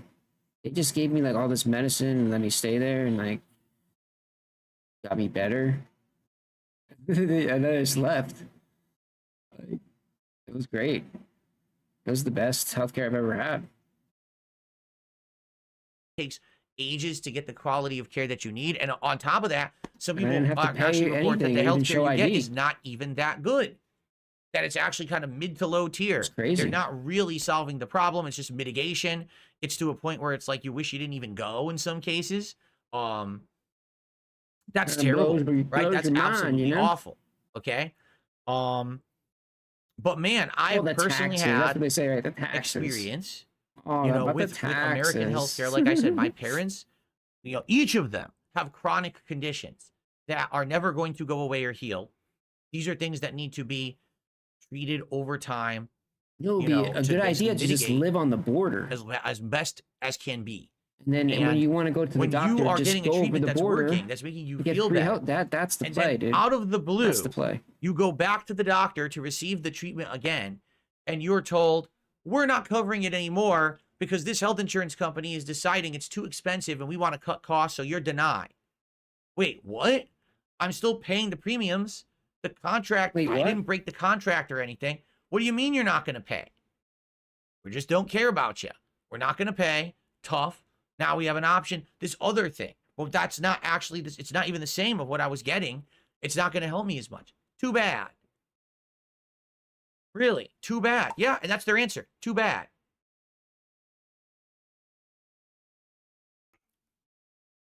I mean, is that evil? Yeah, probably. I don't know what else to say. Again, it's for profit. They don't care that they're hurting people or screwing people over. Okay? And to some extent, can we argue that this guy, this CEO who was murdered, had a direct hand in those kind of decisions? I mean, he's the CEO. He must have had some input or some take in it. Okay? I mean, he's not, there's no way that he could have completely been oblivious to those kind of things happening at his company. Okay? That's what we can all agree. Maybe he's not directly responsible, but there's no way that he could be oblivious to all of it. Okay? Now, some people think that Luigi is a hero. They're actually lauding and applauding his actions. Well, these companies screw us over every day. It's about time that someone showed them, stick it to them and show them what's right and do this and do that. But when you really look at the situation, I mean, my take is you got to do what's effective. Okay? You have to. You have to do what's effective when you want to incite a change. Okay? Even if this guy had gone crazier, what if this guy had gone and found the CEO of every one of these companies and killed them all in one day? Boom, boom, boom. Took them all out. Okay? The next day, what happens? The CEO's dead. Okay? So there's a right of succession, you know, whoever gets promoted. And then the company continues on the next day. Maybe they have a security detail for their leader. They're not going to change their whole company policy because you murdered their CEOs. At all. What you can argue is that maybe this is vigilante justice, that these people needed to get what was coming to them, right? That's, I think, what people are trying to say here, okay? So if you're talking about that, maybe, but here's the thing, like, for me, as a person who maybe is angry at the system, because I'm very angry with the system, okay? I'm upset that my parents couldn't get the treatments that they had all along to make them feel better with their chronic conditions. But I don't think that murdering the CEO of the company of their healthcare provider is the right answer. I think that there should be actual campaigns to change the way that healthcare works. Perhaps new laws or regulations or oversight committees or something should happen. Ooh, big ups, Jake. Big ups, George. Not murder people. Because murdering these people will not change. Well, they need to figure it out, though. It will not do anything positive for anyone who needs help. Well, maybe they'll start. The point. This happened a week ago. Approving is United Healthcare now the surgeries, best health insurance company to have because they changed murdered. all their policies? Pick one, No, and you they're not know? going to either. This is not going to change it. Well, then they get What we murdered. need, if you really They get murdered. feel that there needs to be like an investigation figure or it there's out. an You just issue, keep getting something's murdered. going on that's wrong, that's exactly what we need to do. Put lawmakers in power who are anti health insurance company and we'll investigate them, or we'll put laws in place to regulate them so that they have 4 to do the a.m. right thing. Goddamn, brother. That's what we need. Hiccups. Not vigilante justice where you just murder the CEO. And I hate to say it, the people out there who are on social media, they're only speaking with emotion. They're not speaking with logic. And then sometimes in life, you have to cut off your emotion to think logically, because logic is what's going to have change, not emotion. You could burn down the entire city, but that doesn't necessarily fix anything. Okay? You need to have metered approach to this kind of stuff. Maybe this guy was mistreated. Maybe this guy had a back injury. Maybe the city will get he needed, rebuilt. and then he researched and he found out after it burns down. 68,000 people a year die because health insurance companies don't help them and deny them claims, and that's not right. Okay, so what are you going to do to change that? Are you going to go within the health industry and try to change it? Are you going to try to have contacts of people who are in government who maybe can help you? Are you going to start an informative campaign of people to notify them about how this is how health insurance works and we need to fix and reform this? Or are you just going to go murder someone and think that that's the magic cure? I hate to say it, that's probably the most immature, unthought out way to think that you can handle a big issue like this. Bro, I'm just going to immediately go kill someone. It's literally the most American thing you could That's what a fucking child do. thinks. Okay? Ooh, bad. Squish bad person. Oh, okay. Hero wins. That's not reality. So what do you think about the Trail of Tears, realize, dude? again, life's not that simple at all. You know, right now, I'm angry at our American government for many things. I feel like the American government keeps letting us down, doesn't have the citizens' best interests in mind, and needs to be reformed and improved. That doesn't mean I think that we should bomb the White House and bomb the Congress and the House of Representatives. That would be stupid. That would not solve the issues. It's the system that needs to be reformed, not just wipe them all out. Well, I'm sorry. How do you think we got here? In this case, I do feel that Luigi I'm not saying it's good, but I'm just saying, incredibly wrong. What he did is not idiot. justifiable. It doesn't matter how much personal emotion you have attached to a situation. It doesn't matter what was his story or the story of others. You change the system. You don't murder the people in the system. You change it so that the system is set up so that this doesn't happen again. Nothing that he did is going to do that at all. And all the morons on the internet who are rallying behind him, he's a hero and this is great. You're doing it wrong. Do you not understand? That's not how positive change happens. That's an extremist's view, a very simpleton's childlike view of existence. And the problem is we have too many people who are growing up who are still immature up here. Luigi Mangione, valedictorian of his high school, Ivy League education in college, rich, wealthy. He's so jealous, body. Dude. You're jealous. Oh my God. And in his brain, he had an actual intelligence level of a small 5-year-old thinking, oh, someone did something wrong. Let's go murder them immediately. That's the solution. Well, wow. And again, we were talking about facades. I'm sure we'll find out why the facade eventually. this guy wore. And everyone thought that he was the nicest guy, the smartest guy. Maybe he has a good excuse, He was a little kid. He was an immature little kid who couldn't get his way, and he was upset that he doesn't get his way. So now I'm going to get him. Instead of, oh, let's change it so everyone can You don't know help, any of the and facts. This is a good thing. No. Vigilante justice, murder. You don't know why he did it. That's not the way to go about things in life. You're not going to get anywhere helping anyone. So pretty sad. He said he wasn't going to speculate, that we have people who are so also dumb and immature in their heads, but they're adults and they're allowed to speak their opinions, right? Bro, so here they are on social media. Oh, Luigi the hero. I hope that more CEOs get hurt and shit. You're moronic. Yo, Phil. You're not fixing anything with that attitude. That's dunce level thinking. How's your support and that's doing, less bro? thinking that we need. We need more intelligence. We need more. You're going to lose support like this. You know, group think of everyone is going to be helped. Now, oh, I'm going to feel better if I kill the guy. These are the I don't people care in if you feel chat, better. dude. I want the situations that other people don't get hurt. Not so the one person individually feels better. The people in the kick chat. Yeah, I'm sorry, Luigi. I'm not backing you on this one. You can disagree with me, I guess, but for me, I think that this guy is an idiot. He's not helping anything. And all these morons who want to get emotionally behind him. I understand the reason for your emotion. I'm there in that same position as you with my parents, but that doesn't mean that justifies murder and that's going to help anyone, I think that's really fucking stupid. Okay. All right. Well, folks, that's the end of our first segment. That one went pretty long, mostly because I ended up wasting like 15 minutes there on the stupid lighting that's still not working, as you can see. By the way, that $20 tip from earlier did clear already. So Mars Inhabitant, thank you for that. I did already count it towards the show.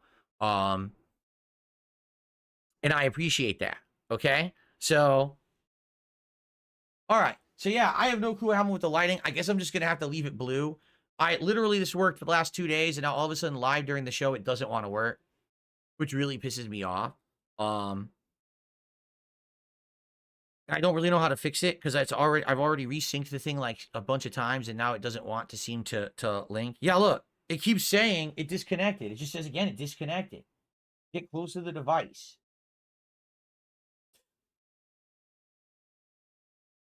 Where the hell does it want me to keep my phone? My phone is literally right here, right next to the dang thing, and it keeps disconnecting. It doesn't even make any sense. I'm going to try to connect it one more time, and if it doesn't work, I give up. We'll just leave it on this blue setting for tonight. Yeah, see, it keeps disconnecting from my whole system for no reason. Modern technology, folks. I know I got felted by these lights. I totally did. 100%. I got fucking felted here by this stupid light set.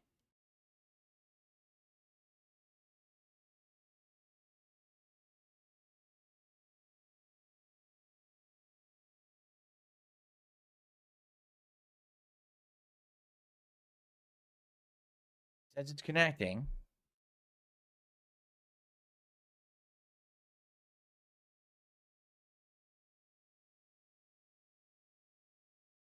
It claims it's connected.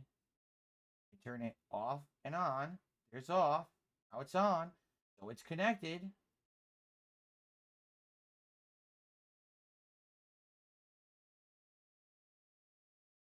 So now if I open this, it should sync automatically and it should work. Wait, it didn't actually reconnect to the wireless. No, it didn't.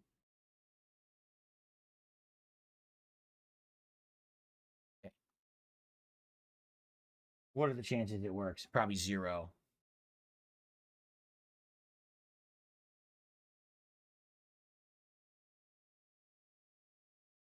Nope. Nope. Didn't work. It won't resync. Okay, I give up. I'm not going to waste time on this. I want to do my show. This pisses me off. Stupid fucking thing. Okay.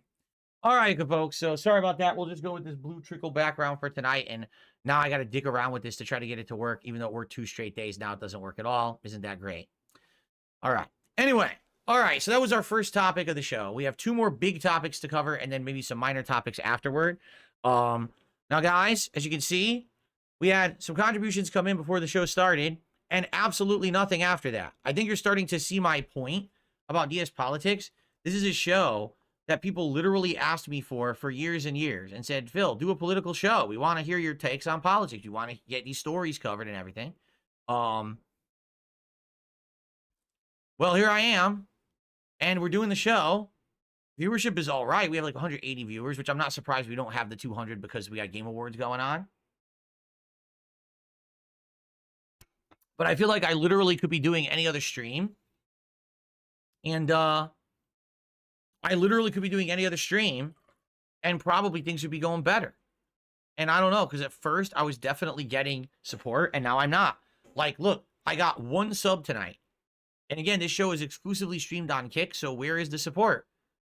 All of you in chat right now, there's tons of you who don't have subs. Do you like the show? If you do, support it. If not, what are you doing here? Right? Like, please support the show. Wow, you have to. If pay you don't to like watch? the show, then leave. Because that way I can judge if it's popular or people want to see it or not. Right? I kind of feel like I'm doing all this work, putting this show together every week. What? And I'm not sure if you guys like it or not. At first, I thought you did, but I think what was happening is I was getting a lot of view bots, to be honest. Big I was ups, getting a ton of view bots. Truth Mystery, big ups. Those first few weeks. Big ups, Tarman. But then there was outpouring of support. Now, there hasn't been any, right? Okay, Astrobot won Game of the Year. That's great. I don't care. This is a politics show.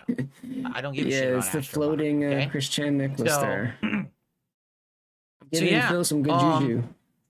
I guess we'll see how the show goes for the rest of the night. But I'm gonna be honest, 2 weeks in a row now. Last week we only made like $60. Now we're at 27. I definitely hope that you know the show does garner some support, or else I think I'm just gonna go ahead and maybe not do it anymore. Maybe instead just go back to gaming every night, because the gaming's definitely doing better than this. You know. Yeah, I knew he was going And to this drop takes it. a lot of work. This is a show that I have to work on over the course of the entire week, Work. where I'm putting together news stories and everything, and you know, it's a lot of work just for me to do instead of just streaming games. Pull up the article. A lot. Oh, yeah, it's hard. The bottom line is real. No, I didn't see your offer. It's hard, I dude. didn't see an offer. I was doing the show. It's been tough. I was very frustrated by the stupid lighting. Go It pick up pisses this me off pizza that real it's quick. I'll be right back. A lot of We're work, not, guys. the bottom line is real. We're not changing the fucking stream to a game now. Dude. Oh, here we go, dude. Now we're going. We were at the top. Now we're on the way down. Okay, here we go. Now it's gonna start now. Here we go.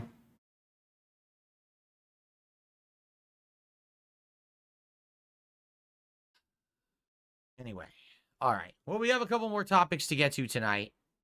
Thankfully, get out of this one Pick up here. random search. Okay.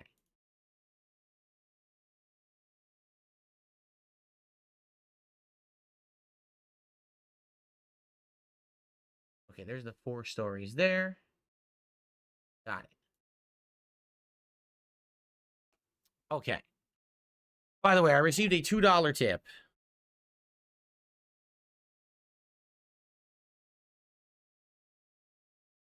Put dsPolitics on YouTube too. There's no reason not to put it there.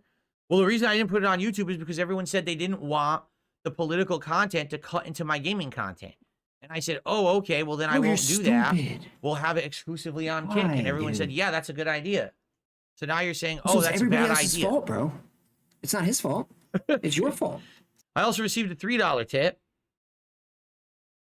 from Chocoboco. First time checking out your politics show. What's up, man? Usually it's smoother than this, Choco.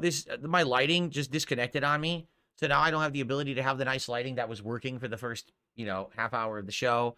And the damn thing won't even connect, which is hilarious. Like, this thing just won't connect at all. Oh, big ups, Jake. I've been good, brother. Thank you.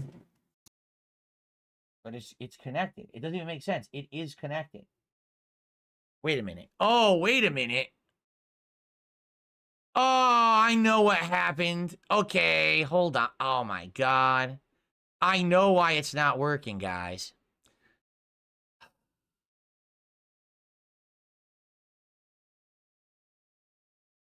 God damn it. I know exactly why it's not working. My modem, my wireless router must have temporarily gone down, or we must have lost the internet for a second downstairs, because it disconnected all my wireless completely in the house. Okay? That's what happened. So now I have to reconnect everything, including this computer too, which I didn't understand. This should work now. God damn this stupid thing. Sorry, it's a new setup, and I'm trying to get used to it, and I'm an idiot. This is all my fault. This 100% was on me, okay? 100% this one was on me. I totally should have known what I was doing. I'm a moron, okay? So now this should fucking work. Right now. This should totally work.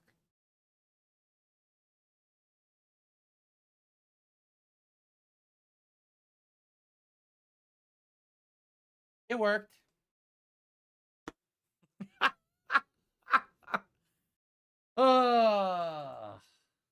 All right, learning. Everyone, I'm learning. Yeah, exactly. You blew it! You blew it! You blew it! I fucking blew it horribly, and I lost my cool for no reason, because it was a simple fix. Okay, at least now I know what happened. I swear to you now, everyone, I'll calm down. That's what was actually putting me in a bad mood, to be honest. It was the fucking lighting disconnecting like that. It really was. Okay. Let's continue. By the way, I received a $5 tip.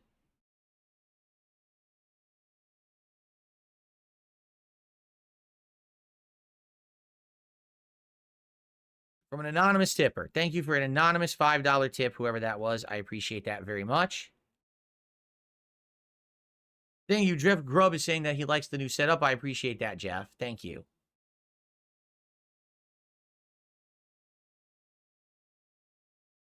Again, guys, thank you for this now. Please support the content and the stream if you're enjoying it. Please do. I appreciate you all. By the way, an update. All 4 of my gameplay videos have gone live on YouTube fully in HD.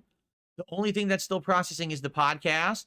So absolutely, the shorter the video, the better. And I'm going to have to start recording and uploading shorter gameplay videos to get them to show up on YouTube, and there's nothing I can do about it.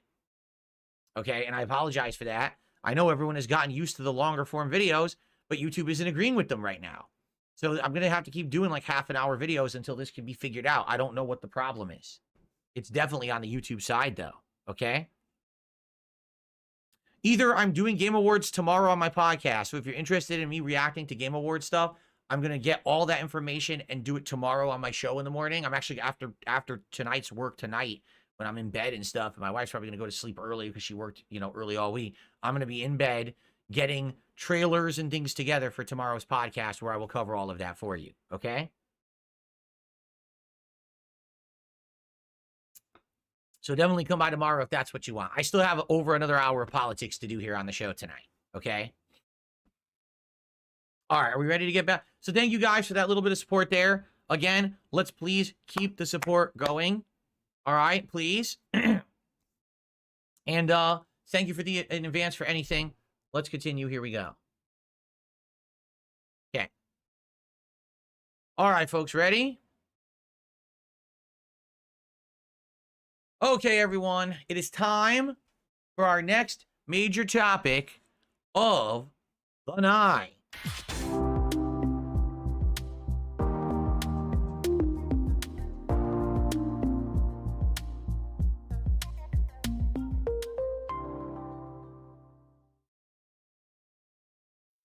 So, crazy stuff happening over in Syria, okay?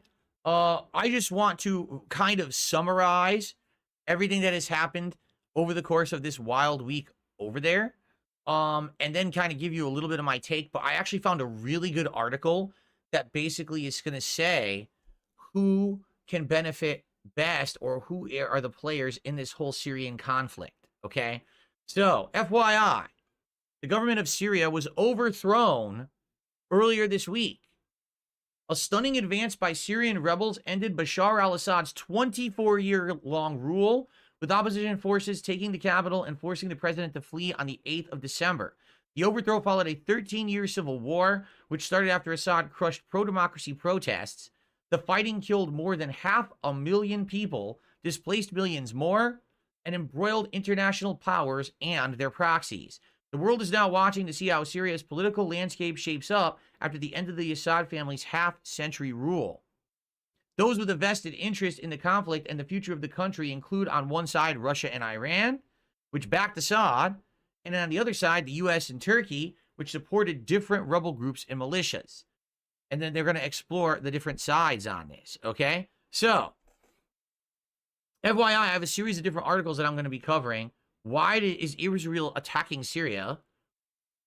What has happened with al-Assad, the former ruler of, or leader, I should say, of Syria?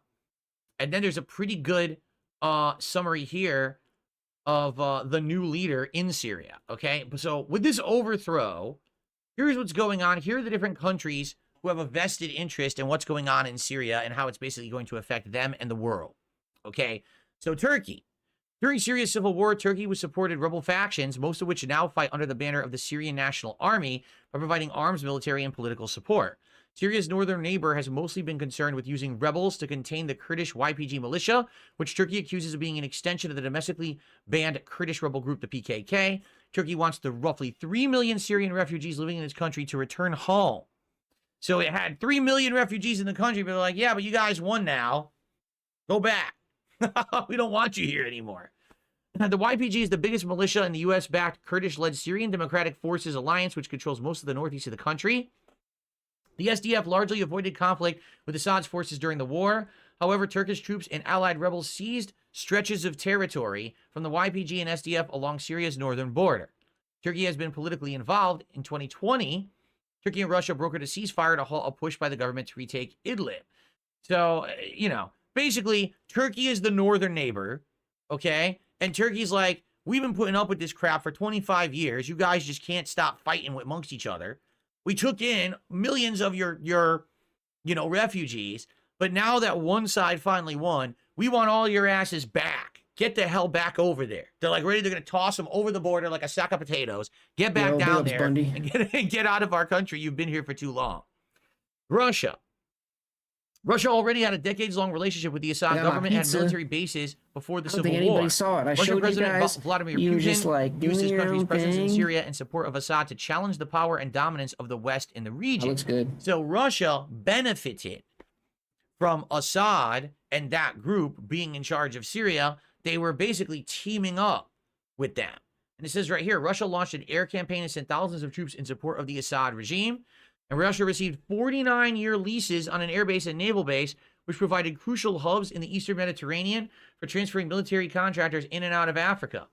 And it helped Russia assert itself as a global power. Soft white substance formed with milk sours used as the basis for cheese. With them being in charge because they were basically like, you scratch my back, I scratch yours. We're all good, right? I get it. I kind of get it. All right. So Turkey is just kind of there like, we really don't want to be involved, but we're your neighbor.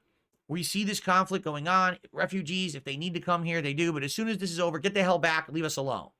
Russia's like, no, we actually wanted Assad power because that would have been great because, it was helping us out. We were getting a foothold militarily throughout the world. It was helping us out.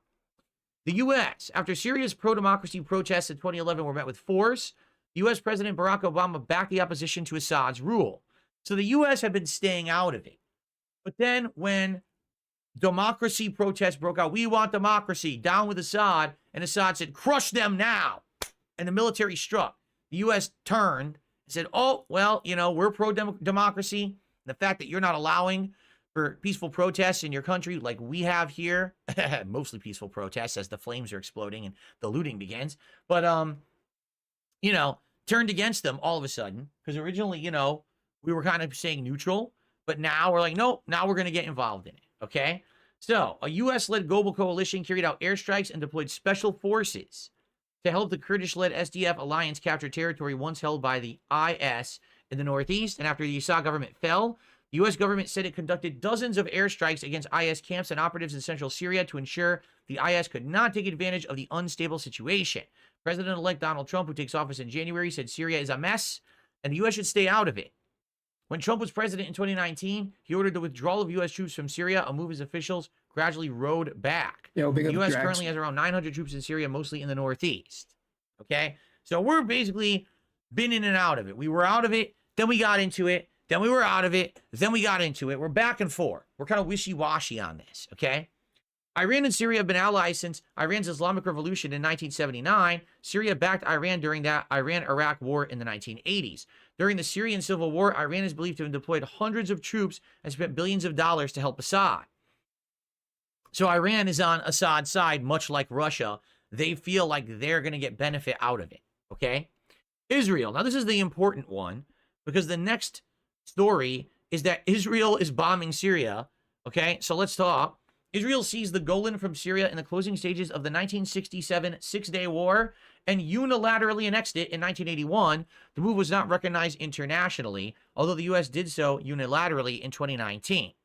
Israel conducted hundreds of airstrikes against Iran-linked targets in Syria during the war, although it was really acknowledged to strike. So they're constantly attacking, and then they just like, oh, no, we never did that, or we're not going to admit that we did that. But they were constantly attacking the entire time. This politics show is going to sink his whole fucking. Israel has carried out hundreds of strikes across Syria. So within a couple of days, they're doing hundreds of airstrikes. Targets have included Syria's military infrastructure, naval fleet, and weapons production sites. Israel has said it is acting to stop weapons from falling into the hands of extremists. Israeli forces have also seized the demilitarized buffer zone in the Golan Heights. Israel said the 1974 disengagement agreement with Syria collapsed with the rebel takeover of the country. So Israel had been striking them with airstrikes, but never actually acknowledging it was them. and they apparently had some kind of a disengagement agreement or ceasefire agreement. But now that the rebels took over, they said, just start attacking them again. Okay, so boom, they're just attacking them nonstop. So it's kind of a big mess, just like Donald Trump actually has described. You have so many players involved in this whole Syrian government and Syrian takeover. It's hard to really keep tabs on them or keep track. So it does sound like Turkey is okay with the rebels taking over. Totally. They just want the refugees out of there now. The U.S. wants democracy in other countries, so has supported when the rebels were trying to take over. But now Trump doesn't want to get involved in a million different wars around the world. Sounds like he's going to try to get us the hell out of there, even though it even says we barely have any troops there. We have like 900 troops. That's it. No, tell that to the fucking troops. Russia and Iran both sided with Assad, the former regime, but Assad's now been overthrown. So what's that going to result in? Well, we're about to find out. Okay? So why was Israel bombing Syria? Well, the government collapsed when the rebels rose to power, and then immediately Israel started bombing the crap out of them. Okay? So Israel reportedly launched hundreds of airstrikes on targets across the country, including the capital, according to security sources in Israel, Syria, and Lebanon cited by various outlets. Defense Minister Israel Katz on Monday confirmed the strikes. Quoted by Reuters, is it Routers or Reuters? I don't know how to say it. He stated that the military would destroy heavy strategic weapons throughout Syria, including surface-to-air missiles, air defense systems, surface-to-surface missiles, cruise missiles, long-range rockets, and coastal missiles. So essentially, here's what's really happened. Assad was defeated. He had to leave because he was about to be overthrown by the rebels. And the Israeli government saw this as an opportunity. Man, we never were able to strike those weapons because we just didn't have the means. Now that they're out of there, do it now. Immediately pound them when the rebels don't have full control of everything yet, to make sure that no one can actually have control of these weapons. They don't want Assad or the rebels or anyone to have control of these weapons because they see it as a threat. So just kick their ass. They're not necessarily anti-rebel. They just don't trust anyone with those weapons. So they just attack the shit out of them. Okay? It's just funny because how many people know about this? Are you aware that this crazy world conflict was going on the other side of the world, and that there was constant airstrikes and attacks and people would get blown up and everything? I don't think anyone did, right? Like, I certainly didn't really hear about it in our news. We didn't hear about it. It's like, this has been going on, let you point that out, for the greater part of 30 plus years. He's like ongoing walking in the middle. He has no opinion. It's so weird. He's just a middleman, aren't you? At least for me, this is all very eye-opening. Very central. It is. It's really just an eye-opening situation. Okay? They're just reading the story, has no opinion. Okay? By the way, the United Nations Special Envoy Geir Pedersen criticized the campaign on Tuesday, calling it a violation of the 1974 disengagement agreement between Israel and Syria, saying this needs to stop. Now, is he going to do anything about it, or just say this needs to stop? Because you could say as much as you want, but that's not going to necessarily do anything. You know, saying and doing are two different things. I wonder how far they're going to go. Did they just want to destroy those few weapons, or are they going to keep going because now they don't think that the rebels can really mount as much of a defense? So what happened was al-Assad has fled to Russia because he wanted to eat these delicious tuna packages down here. Now, this tuna is really prevalent on some of these news websites, isn't it? So, here we go. The country's former president, Bashar al-Assad, fled Damascus for Moscow following his talks with a number of participants in the armed conflict in the Syrian Arab Republic. Bashar al-Assad decided to step down as the Syrian president and leave the country, instructing the government to transfer power peacefully, the Russian Ministry of Foreign Affairs said on Sunday. The communication continued, clarifying that while Russia is playing no part in the negotiations, it remains in contact with all factions of Syrian opposition. Russia's official use of the word opposition to describe groups now in control of Damascus marks a shift. Just last week, Russia's foreign minister, Sergei Lavrov, adamantly referred to the groups as terrorists in an interview with Al Jazeera. So, funny, absolutely funny, how everything changes when the people in charge change hands. Oh, well, they were in power. When Assad was in power, they were terrorists. But now that they're in power, oh, you know, they're just a couple opposition groups. And, you know, they had a small disagreement over there. Now we're going to kind of wait and see how things go. Wow. What a change of tone, right? 8:30, so, huh? Putin now is basically has Assad, and This we don't know pizza what's is going to happen fire, with man. that, right? And now here's Syria's new caretaker. It's more So let's like listen. This is actually, of all places, from Singaporean more news, like but a it's actually well done. bacon bit type So this thing. is the I new wish there were leader like actual. in Syria. I wish there was like actual pieces of bacon. And I There we wish there go. was more onions, but it's pretty good. From It's Arab bacon states and stepping I up made a airstrikes food into hack, Syria dude. to Bacon seal and off a buffer onion, zone thin and to stop crust, rebel extra groups sauce. seizing weapons belonging to the ousted Assad regime. Here we are. I'm gonna repeat that like 20 times so you get it. Syria's new transitional prime minister has called for Bacon, Syrians who have sought onion, refuge abroad to extra return sauce, to their thin homeland. crust. This comes just days after the country is still grappling. This comes as the country continues to grapple with the end of a civil war. So what we just said, that Turkey said, we want all the refugees out. Well, actually, the new leader of Syria said, yeah, we want that too. We want everyone to come back. A lot of people left our country. Millions of people left our country during the war. We won. The war is over. It's time to come back. So it seems like everyone's kind of on the same page, at least in that regard. Following the ouster of longtime President Bashar al-Assad over the weekend. Appointed by rebel group Hayat Tahrir el-Sham, or HTS, Mohammed al-Bashir has given reassurance to his people that the rights of all people and all sects in Syria will be guaranteed. Bashir ran the rebel-led Salvation government in northwestern Syria before the 12-day lightning rebel offensive swept into the capital, Damascus. He's calling for calm and stability and has done so since stepping into this new position. The country's diverse communities, including Christians, Kurds, and Alawites, are now waiting for what sort of government Bashir will lead. Meanwhile, Israeli forces continue to strike deeper into Syria, claiming to have destroyed some of the country's strategic weapon stockpiles in just the past 48 hours. So I should think of it this way. Some 007 game. Your country is a crazy war going on for like 25 years, right? One group wanted democracy, the other group was in power, crushing the democratic protests and things like that. Okay, big war's been going on. Finally, it's all calming down, but you've been gone. You were a refugee. You left. You went to Turkey. You went to the west or the north, or you're out of there. You're out of that area of world war. You don't, you're basically living in peace somewhere. And now you've been there for a while. You probably established a new life there. You're probably happy and feeling safe there. And now the war is over. And when I say over in quotes like this, I really mean it, because who knows if it's over. Today, these people are in power and they claim to be democratic, and now Assad's gone. But do we 100% actually know or trust this new group, that they're going to follow through with what they're saying, that they're actually going to be treating their people with the respect that they're claiming, that it's going to be truly democratic? You know what they say? It's like, sure here comes the new man. boss, same as the old boss. Do we have a situation here where, yeah, this is a new group coming in, but now it actually isn't as nice as they're purporting it will be? I don't know. Again, you don't know. This is a brand new situation. So imagine you're one of these millions of refugees that left the country. You've been out of the war zone for a long time now.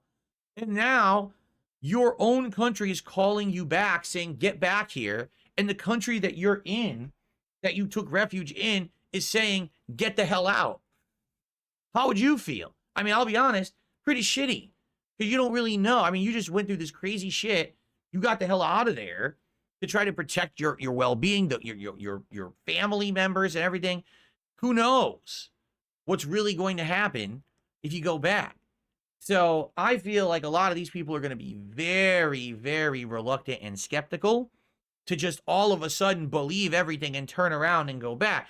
At the same time, so Grande Dio just says, well, the free ride is over. I mean, yeah, I'm sure that Turkey wasn't exactly super happy about taking in 3 million people and likely giving them all kinds of aid and stuff for years and years, because their country was in a giant civil war, and they probably, time to go. So these people are kind of stuck right in the middle. It's a pretty messed up situation when you really think about it that way. Yeah, it's God not forbid somebody want to like just survive and live in peace and need help, dude. Just by thinking about it. So, you got to wonder what's going to happen here. Prime Minister Benjamin Netanyahu has given the reaffirmation that the incursion is temporary and has denied concerns of a land grab. That's the other thing, too. So now go back. Okay, so I go back, but now all of a sudden Israel starts pounding us with missiles and shit. Like, what the fuck? I thought the war was over. Why is Israel still hitting us with missiles? I thought they didn't like Assad. Oh, well, you know, here's the next excuse, right? So, yeah, a lot of shit going on over there. And is it safe? Is it not? I really do feel bad for these people because at this point, who knows what to believe? No, you don't. And this is definitely something to monitor. Like, what's going to happen with Assad now that he's in Russia? Will he retain any kind of prestige or power, or is he just gone for good now? You know, what's Russia going to do about it? Because Russia liked having that foothold in that part of the world. Again, it gave them a big military presence over an area that they needed. They liked that. And now they're losing that literally overnight. So what are they going to do about it? You know, Russia has been pretty warmongering recently, you know, and, you know, maybe they're going to take this opportunity to say, well, you know, if Israel's pounding them from one direction, maybe it's our chance to sneak in. I don't know. You know, I don't know. Russia already has been stretched really thin in Ukraine Get pounded. and has had massive difficulties over there actually winning anything. So probably not. But at the same time, who knows? I don't think that Vladimir Putin is definitely the most logical minded. Russia is trash, dude. You know, they're still running the way shit he off acts, so floppy I disk. don't know. I guess we're gonna see. Anyway, so that's the crazy situation going on over in the Middle East. So how do I feel about it? Honestly, I mean, this is a situation where I'm just getting caught up with these kind of world politics. You know, I don't really know that much about them. You know, this week as this was all going on, I was trying to read up and get an education on all of it. You got to feel for the people who are in the middle. You know, you really do. Like, those refugees are the people who I'm thinking about right now. Like, man, their lives have been thrown for a loop for a long time. And that's the people who you got to wonder, really, like, what's going to happen to them? Are they going to be okay if they get back to the country? How realistically, how quickly could they even do that if they've already set up new lives in Turkey, not knowing that any of this was ever going to end? I don't know what's going to happen with those poor people. Now, someone just asked me, what do I think about Israel in this situation?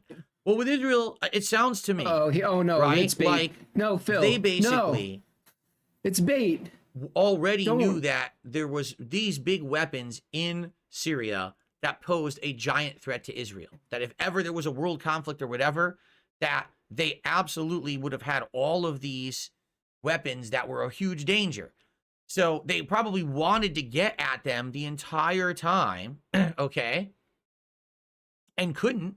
So now it's like they're opportunists. That's what it sounds to me like. Israel 100% are opportunists. They're going to take that advantage whenever they can. Ha! Catch them when their pants are down. Now that country's defenses are down because of the overthrow of that government. Take out those weapons we've wanted to take out the entire time, but we couldn't. Now we can do it, right? So I get it. But at the same time, does that really feel like an act of good faith? Like, okay, so we didn't like Assad in power. He really was a threat. Now he's out of there. But now all of a sudden,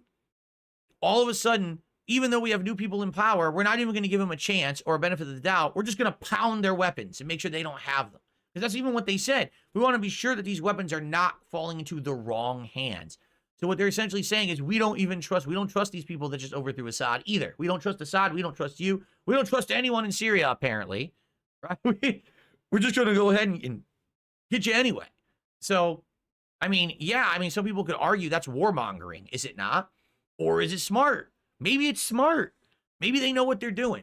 Maybe they've been to this rodeo before and they've seen these governments get overthrown. And like I said, here comes the new boss, same as the old boss. Maybe they're of the mentality that, sadly, this isn't going to change anything, and it's just going to take a little while to put a new group in power, and then boom, they're going to go ahead, and they're going to start doing the wrong things again. So better to diffuse the situation and make sure there's no threat than to leave that threat there and just trust a new group of people. So you can see it from different perspectives, and I think, honestly, it's really what your perspective is. If you live in Israel, you probably think that they're doing exactly the right thing.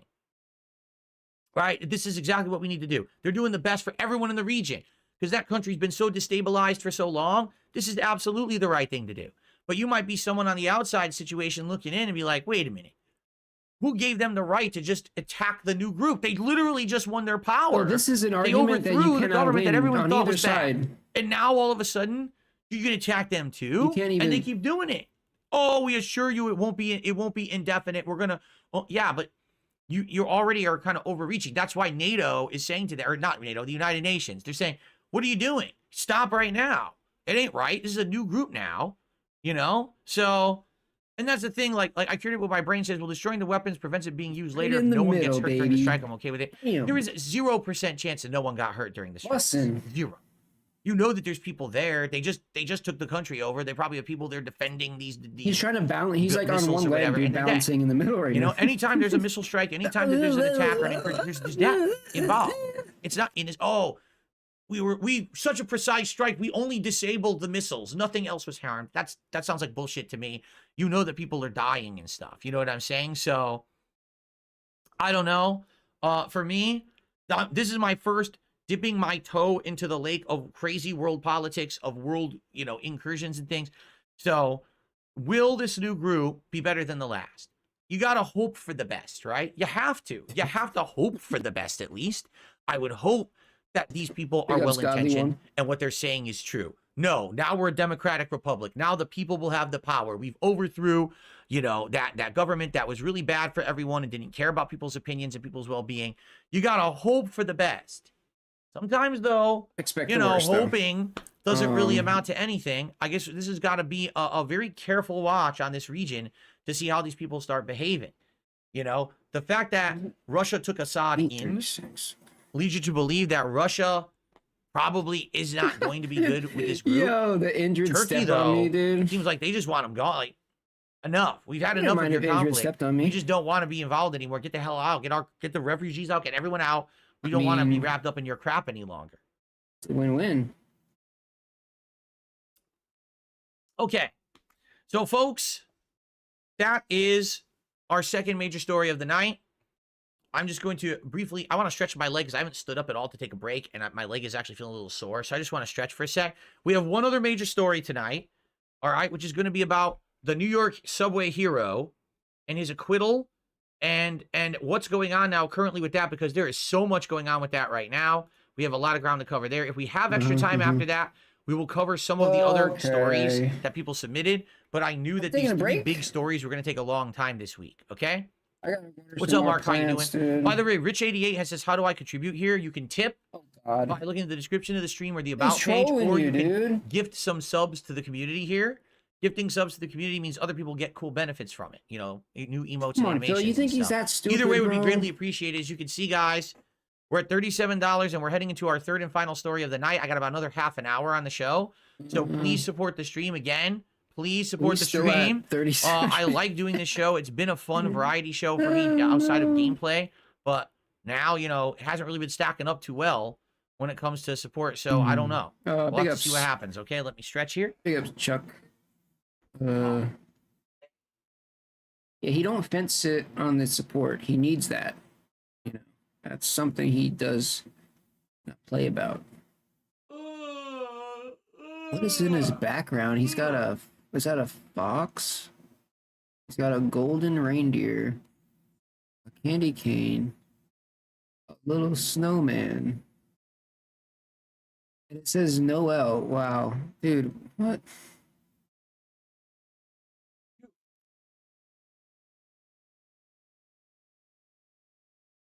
Big ups. Chuck, formerly known as Sneed.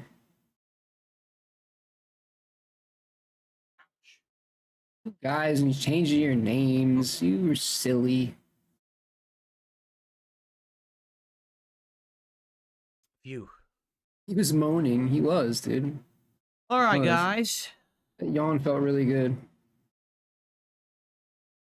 How do you give subs? You go to the same section where you would have bought a sub for yourself. No, he's trolling. And you can gift them from there. That simple. That is right. There are some special badges available if you gift tonight. If anyone gifts 20 subs on this channel, I will give you both the VIP badge and the OG badges. These badges are representative of you being a big supporter of the content that I do on my Kick channel. Normally, I would only give away the VIP badge for 25 gifted subs or the Oh, OG that's a badge lot for a of special money. reason. That's a lot of But in this money, case, dude. because It's support on the money. show has not been great, if someone does 20 gifted subs on this channel tonight, you will get both badges. Dude, what I'll is do it live. Is that like $100, 150 Okay. bucks? All Or right, like really quick, 200? I'm going to pee, and then we're going to end the show. All right, so just give me a second. We're gonna end I'll be the right show? back, and then it's time for the final major story. It's over? One of the things I don't like talking about is medical issues. All right? Sorry. I have a lot of them. Basically, I was gifted a body that has a lot of shortcomings, okay? I don't like to talk about it. I don't want to tell you about all the doctor visits and all the money that I spend on medical shit. It's not worth it. It's a waste of everyone's time, and it's neither here nor there. It has nothing to do with what I do on my stream. But this is just one of the ongoing things that I've had my whole life that I've had to deal with, okay? Now, so here's what happened over the last year. And my back hurts. It creaks like a hinge. I calm my nerves with a drinking binge, dry skin, cracked, bleeding, and oozing. It's not my fault. It's lifestyle. I'm choosing greasy skin, smelly demeanor every day. I look more like the B-movie creature. I can't say I don't have 2020. Other kids at school said my head is shaved. Funny. I flare up with persistent gout. Never mind the food we ordered out. My ears throb. What's he doing? Constant. In fact, Why is he just standing off to the side? You're muted. all right, guys, are we ready for the finale, the third segment Okay. of the show? He didn't go to the bathroom. It's very bright. Let's do that. It's too bright. Okay.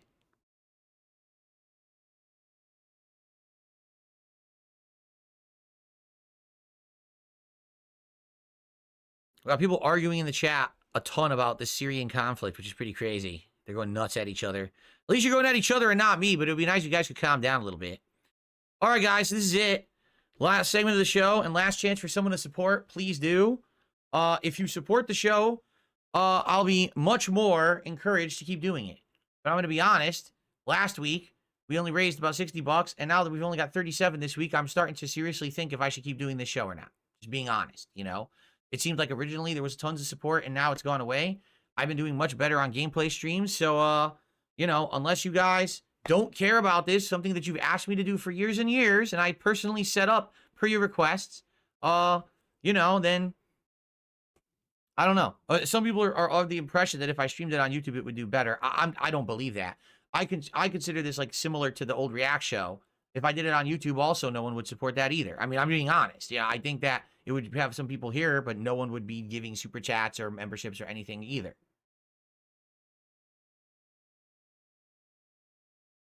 So I don't know.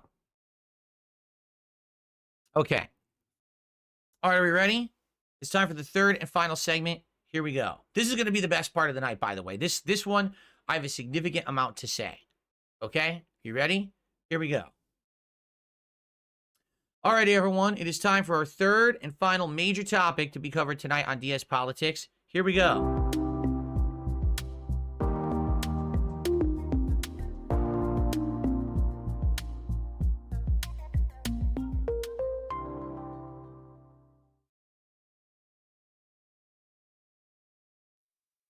So, folks, this is one that has been going on for over a year.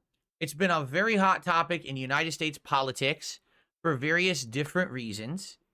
And at this point, we have a big change, a big update and resolution this week.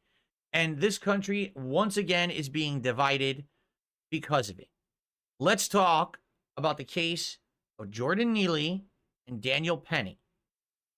On May 1st, 2023, in New York City, Jordan Neely, a 30-year-old homeless American man, was killed after being put into a chokehold by Daniel Penny, a 24-year-old United States Marine Corps veteran.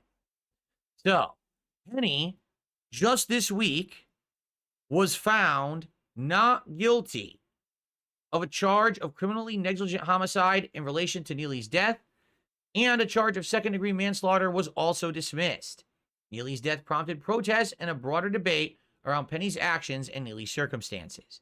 Now, what we need to do is we need to analyze what happened that day. And now that over a year has passed, a lot of information has been gathered, discussed, and brought up in the trial that we can finally analyze. And I'm going to tell you by the end of this story my conclusions, because what you're going to see is you're going to see everyone reacting. Some people saying this case never should have been brought to trial. It was unjust from the start. You're going to see groups saying this is complete and utter racism and shouldn't be allowed. We even have the deceased's parents speaking up. Okay, so let's do it. Let's take a look at this case. But before we can, we actually have to listen to the facts of what happened. So here we go. Neely boarded a New York City subway train at the 2nd Avenue station just before it departed and reportedly began screaming that he was hungry, thirsty, he needed a job, saying he was not afraid of going to prison and was ready to die, threatening people. Juan Alberto Vasquez, a freelance journalist who witnessed this incident, said Neely removed his jacket and he threw it onto the floor. In response to which other passengers started, backing away, moving away from this guy. What the hell is this guy's problem? He seems like he's out of his mind. Vasquez says he did not witness Neely assault anyone, but other witnesses reported fearing death as a result of Neely's actions, which included him throwing trash directly at other passengers and approaching them as if he was going to grab them or do something to them. So, after witnessing this going on, Daniel Penny approached Neely from behind and applied a chokehold. Penny maintained that hold after the train reached this stop, because they were on the way to a stop. It was Broadway Lafayette Street. Other passengers held the doors open to prevent the train from moving. So they literally, people saw what was going on. They saw this guy was acting absolutely erratic and crazy. He was literally saying, I need a job, I need food. I don't care if I die, I don't care if I go to jail. And he's throwing shit and he's slamming shit and he's coming at people. So this guy sees this going on and says, I got to put a stop to this. The guy said he wanted a job, and so the guy choked him to death. The train stops and all the people on the train recognize what happened and actually prevent the train from moving so that this thing can be resolved. Okay? Did the guy actually attack anybody? During the chokehold, some bystanders warned Penny about Neely's health. One said, you're going to kill him now, while others helped in holding down Neely until police arrived. So it seemed like at the scene, people were of different opinions. Perhaps hot on some people's minds were the George Floyd situation from 2020 and didn't want to see a reenactment of that happen, while others realized this guy was acting like a public menace and needed to be restrained until the cops showed up. Or maybe he had mental illness. Vasquez captured the final 3 minutes of the hold on video, which shows Penny applying it for nearly a minute after Neely stopped struggling and went limp. Prosecutors allege the chokehold lasted 6 minutes, while Penny said it lasted less than 5. An unknown amount of time after Penny released Neely, New York Police Department officers arrived. Responding officers stated Neely had a faint pulse upon their arrival. Neely was given the drug naloxone. He's not overdosing. Why? Professional. Why do they give him cardiopulmonary resuscitation by officers at the scene? Give him Narcan. Shortly thereafter, the New York City Fire Department transported Neely to the hospital. He was pronounced dead. Penny was taken for questioning by the NYPD and released without charge several hours later. Narcan? But the incident was a national controversy. Critics of Penny joined protests and characterized him as a vigilante. The guy choked him to death and they gave him Narcan. And alleged that he was motivated by racism against Neely and African American. Supporters of Penny defended him as a good Samaritan, seeking to protect other passengers. See, I don't know what happened, so I never even heard about this. Did this start to sound familiar? Did it sound like another story that we covered earlier tonight? The guy choked him to death? And then Given just Neely's left, background of homelessness and mental health issues, the incident also OD'd? prompted discussion about the treatment of such individuals in New York City. They didn't know. The medical examiner determined Neely's death to be a homicide by compression of the neck, which was later disputed by Penny's defense lawyers. On May 11, 2023, Penny was charged with second-degree manslaughter and released on bond. He was formally indicted by a grand jury the next month. Additional lesser charge of criminally negligent homicide added a few weeks later. Penny pleaded not guilty to both charges, under which he faced 15 years in prison. 2 men showed in Vasquez's video helping Penny to restrain Neely were not charged. Penny's trial began in October 2024 and concluded in December. The manslaughter charge was dismissed on the request of the prosecution after the jury deadlock. I don't know, dude. And while he was acquitted of the remaining charges, to me, it sounds like the guy's guilty of murder. Wrongful death, sued by Neely's father remain pending as of December. Manslaughter, unless the guy was like We know the physically facts. attacking somebody. Okay. He was hurting At least somebody. we know a summary of the facts. It doesn't Now, sound like the guy hurt anybody. The thing here, I feel like the that guy is guilty everyone of is manslaughter, talking right? about At least manslaughter. is in this situation. First of all, let's just get the elephant out of the room. Minimum. Earlier tonight, we talked about the case of Luigi, who murdered the CEO of United Healthcare. Okay, I'm done. Okay? I'm really done, dude. That was an outright murder, done on purpose, pre-planned, 3D printed gun, outright done to end someone's life. Okay? In this case, I don't think, at least from anything we just heard, it doesn't sound like Daniel Penny just decided out of nowhere, hey, today I'm going to put a chokehold on someone and murder them in the middle of a New York subway. It doesn't seem like what happened. A little different situation here. In this situation, we had a person by the name of Jordan Neely who was acting all this time completely erratic, homeless, okay? Just, So, what is out that? of his mind. What? Was he on drugs? Was he just crazy because he's homeless and hungry? We don't know. So, but he's literally on the subway station. It just sounded like Phil said he freaking deserved to out in die the because he's subway homeless. car, Is that what he just said? Humming at people, saying, I don't care if I live or die. I don't care if I go to prison. He's nuts. So he should die. And So in this case, that guy should die, right? it sounds like someone here has gotten to a situation where he's going to hurt someone. Like, at least people believe it. Gonna? Why else are people are backing But he off? People didn't. are like, no, leave me alone. And he's coming after people. But he didn't touch anyone. Did he touch anybody? So, Daniel Penny, a Marine veteran, says, I'm going to take matters in my own hands.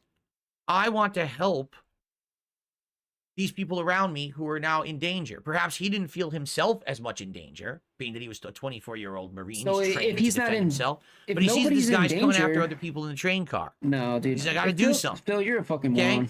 So he steps up and he puts him in the chokehold. And it wasn't just him. Other people saw and helped him hold him down in the chokehold. So apparently there was enough concern in the car that this guy was crazy and was going to hurt people, right? So this is not, the one guy. It was a group of people acted together to restrain this man. Does it sound like Daniel Penny was actively trying to murder him? Probably not. It's unfortunate that that Jordan Neely did die. I don't know where I got Lance from. That Jordan Neely did die. That's sad. No one, obviously, in this case should have died, but it happened. And then he went to trial for it. Should he be held accountable for his actions? Okay. Now, the jury deadlocked, but essentially at the end of the day, they said they cannot get this guy for these charges. There's not enough evidence to say that he was responsible. That's that. Now, let's take a look at opposing views of the situation. Unjust from the start. The case against Daniel Penny should never have been brought. So, New Yorkers concerned about public safety are breathing a sigh of relief after a Manhattan jury acquitted Daniel Penny of criminally negligent homicide in the May 2023 death of Jordan Neely. Aside from small groups of far-left agitators calling for Penny's head, many observers seem skeptical from the get-go of Manhattan District Attorney Alvin Bragg's effort to imprison Penny for physically restraining Neely, who burst into a New York City subway car in the midst of a psychotic episode and began threatening and menacing riders. Public skepticism was well-founded. Prosecutors should never have brought this case in the first place. Neely was a repeat criminal offender. He racked up 42 prior arrests, including for assaults on women on the subway. He had a documented history of serious mental illness, worsened by repeated drug use. This isn't to say, of course, he deserved to die. It is to say that Neely fit the definition of a ticking time bomb. Instead of being put in jail or compelled to enter an inpatient psychiatric care facility, he was permitted to roam the streets. This was a choice, which means that the situation in which Penny and his fellow commuters found themselves in May 2023 was the byproduct of the government's failure, one of many such failures, lest we forget about Ramon Rivera's alleged stabbing spree last month. This is not even like a rare occurrence, folks. In the United States, especially major metropolitan areas, this kind of story is actually becoming common. Someone is mentally ill. Someone is on drugs. Someone is a repeat offender criminal. They get arrested, they get thrown in jail, revolving door, tossed right the hell back out. Bro, They do it again. if you In, out, in, Yo, out, in, bro. out. What kind of a justice system do we have? Bro, I live in LA, dude. If you killed every single person that like freaked out like that, that would be, you just instantly kill like tens of thousands of people. I see 50 of these people every day. The problem is, in this country, if you're a repeat offender, okay, why is there no actual accountability for your actions?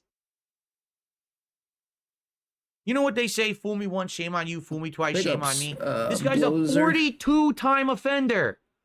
42 arrests, and they can't figure out that this guy may do it again, and perhaps it's not the right idea to let him out again into the streets to say, oh, here's some housing, here's this, go do it yourself. Obviously, he can't fucking do it himself. 42 chances, and the guy's still on the streets. Insane. That's our system. What kind of a system is that? Gee, I wonder why the streets are unsafe. I wonder why we have so many criminals. You know what I'm saying? I really wonder why. This is why. Honestly, because our system is busted and broken. There's no accountability for actions anymore. It just... So now, here he is, threatening all these people on a subway, and someone says, I have to take action because he's going to attack people, and then you say, that's the person who did the wrong thing? Not the person with 42 offenses, but is still free on the streets. I kind of feel like there's something wrong with our system here. The pending prosecution is even harder to swallow given the evidence suggesting the perception of Neely as a threat was reasonable. The decision to restrain him in response was reasonable. Whatever one makes of this specific method of restraint, Penny was not trying to kill Neely. He released him as soon as he became aware Neely had lost consciousness and could no longer fight. And that Penny's lack of criminal history, military service, and cooperation with authorities undermine any suggestion that the public would benefit from his incarceration. So basically, what people are saying here is it doesn't make sense that anyone actually came after this guy to begin with. Seems like everything was always in the right, okay? How about this? Is there any answer to the question of why the DA, the district attorney, went after him, except it was the most politically beneficial move for a DA who didn't want to risk losing his progressive base in a re-election bid? And there you have it, folks. I hate to say it, but we've now focused in on a lot of the issues with our country. We have a justice system, and the justice system is supposed to be universal and treats everyone equally, but it doesn't. Our justice system is very much based on, sadly, progressive values, okay? We have a justice system that someone will have 42 offenses and still be let out into the streets. But then someone says, I have to stop this guy from hurting people, and they try to put him on fucking trial for murder. Like, what? Why didn't that guy get 42 offenses? I don't get it. The other guy did. So where's his second, third, fourth, fifth, 20th, 30th, 40th chance? A little weird there. Not exactly equivalent treatment in our system. I was just talking about this a couple weeks ago. Why is it that some people get away with these crimes and everyone just turns a blind eye, but then all of a sudden, every once in a while, you're the case we're going after? Huh? That's not equal justice, right? What's the saying? That justice is supposed to be blind? Justice doesn't care about your race, your gender, your political affiliation, any of that. It's just supposed to be justice. Everyone gets treated equally and everyone has the same treatment in our legal system. That is not the case. And time again, we are seeing this over and over, that there is unequal treatment in our justice system. Just this one case, 42 offenses, still on the street free, acting crazy, threatening people. First offense, only trying to protect other people, put him on trial for murder. What the fuck are you talking about? What kind of a system is that?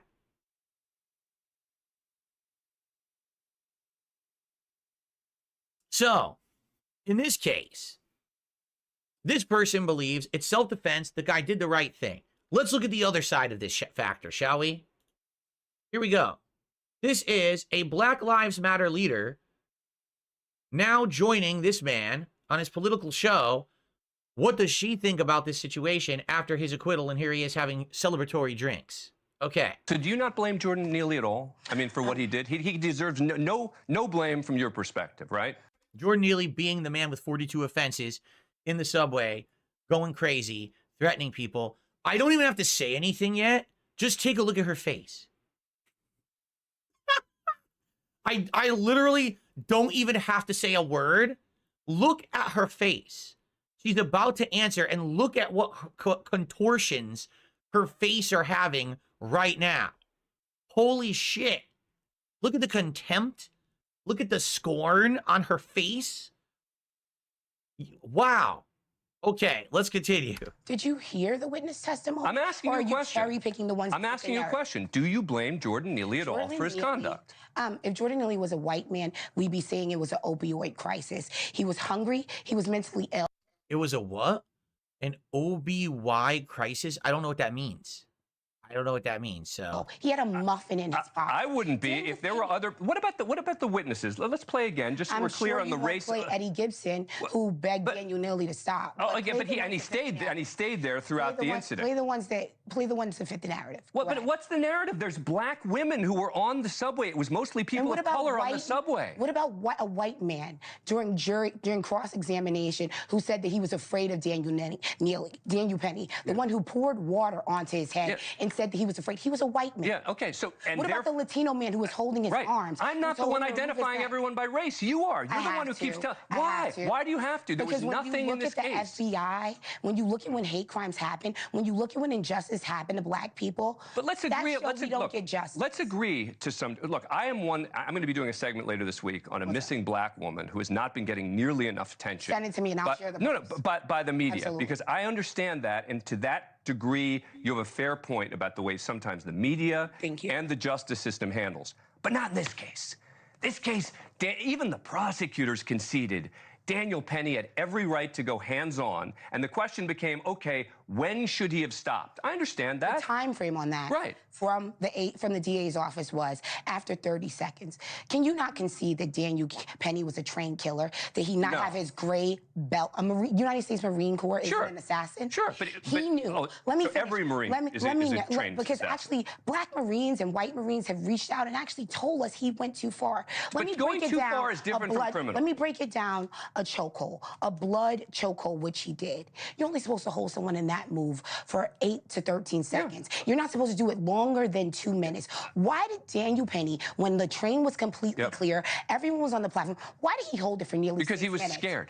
He was a Marine is scared of of someone he labeled as a crackhead. Again, is it not possible?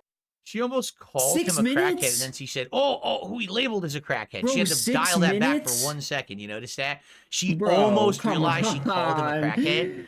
And then she had to, stop. I mean... And then say, whoa, who he categorized as a crackhead. Bro, if you hold that kind of choke for 6 minutes, you are trying to murder somebody. Daniel Penny, I'm when just he's saying, doing this dude, on the spot, I don't know. stepping up to help people 6 of minutes? many different races, you know he's moves in, dead. doesn't have a clock with him 100%, to decide you know that when he guy's should dead. stop and when he After shouldn't, which 3, is why after in the 2, end the jury he's dead acquitted, within right? No, actually, 2 Daniel minutes. Penny was trained very well by the United States Marine Corps. He was dead 5 minutes ago. What the signs were. He knew when Jordan's body was lacking. He knew that Jordan was going to die.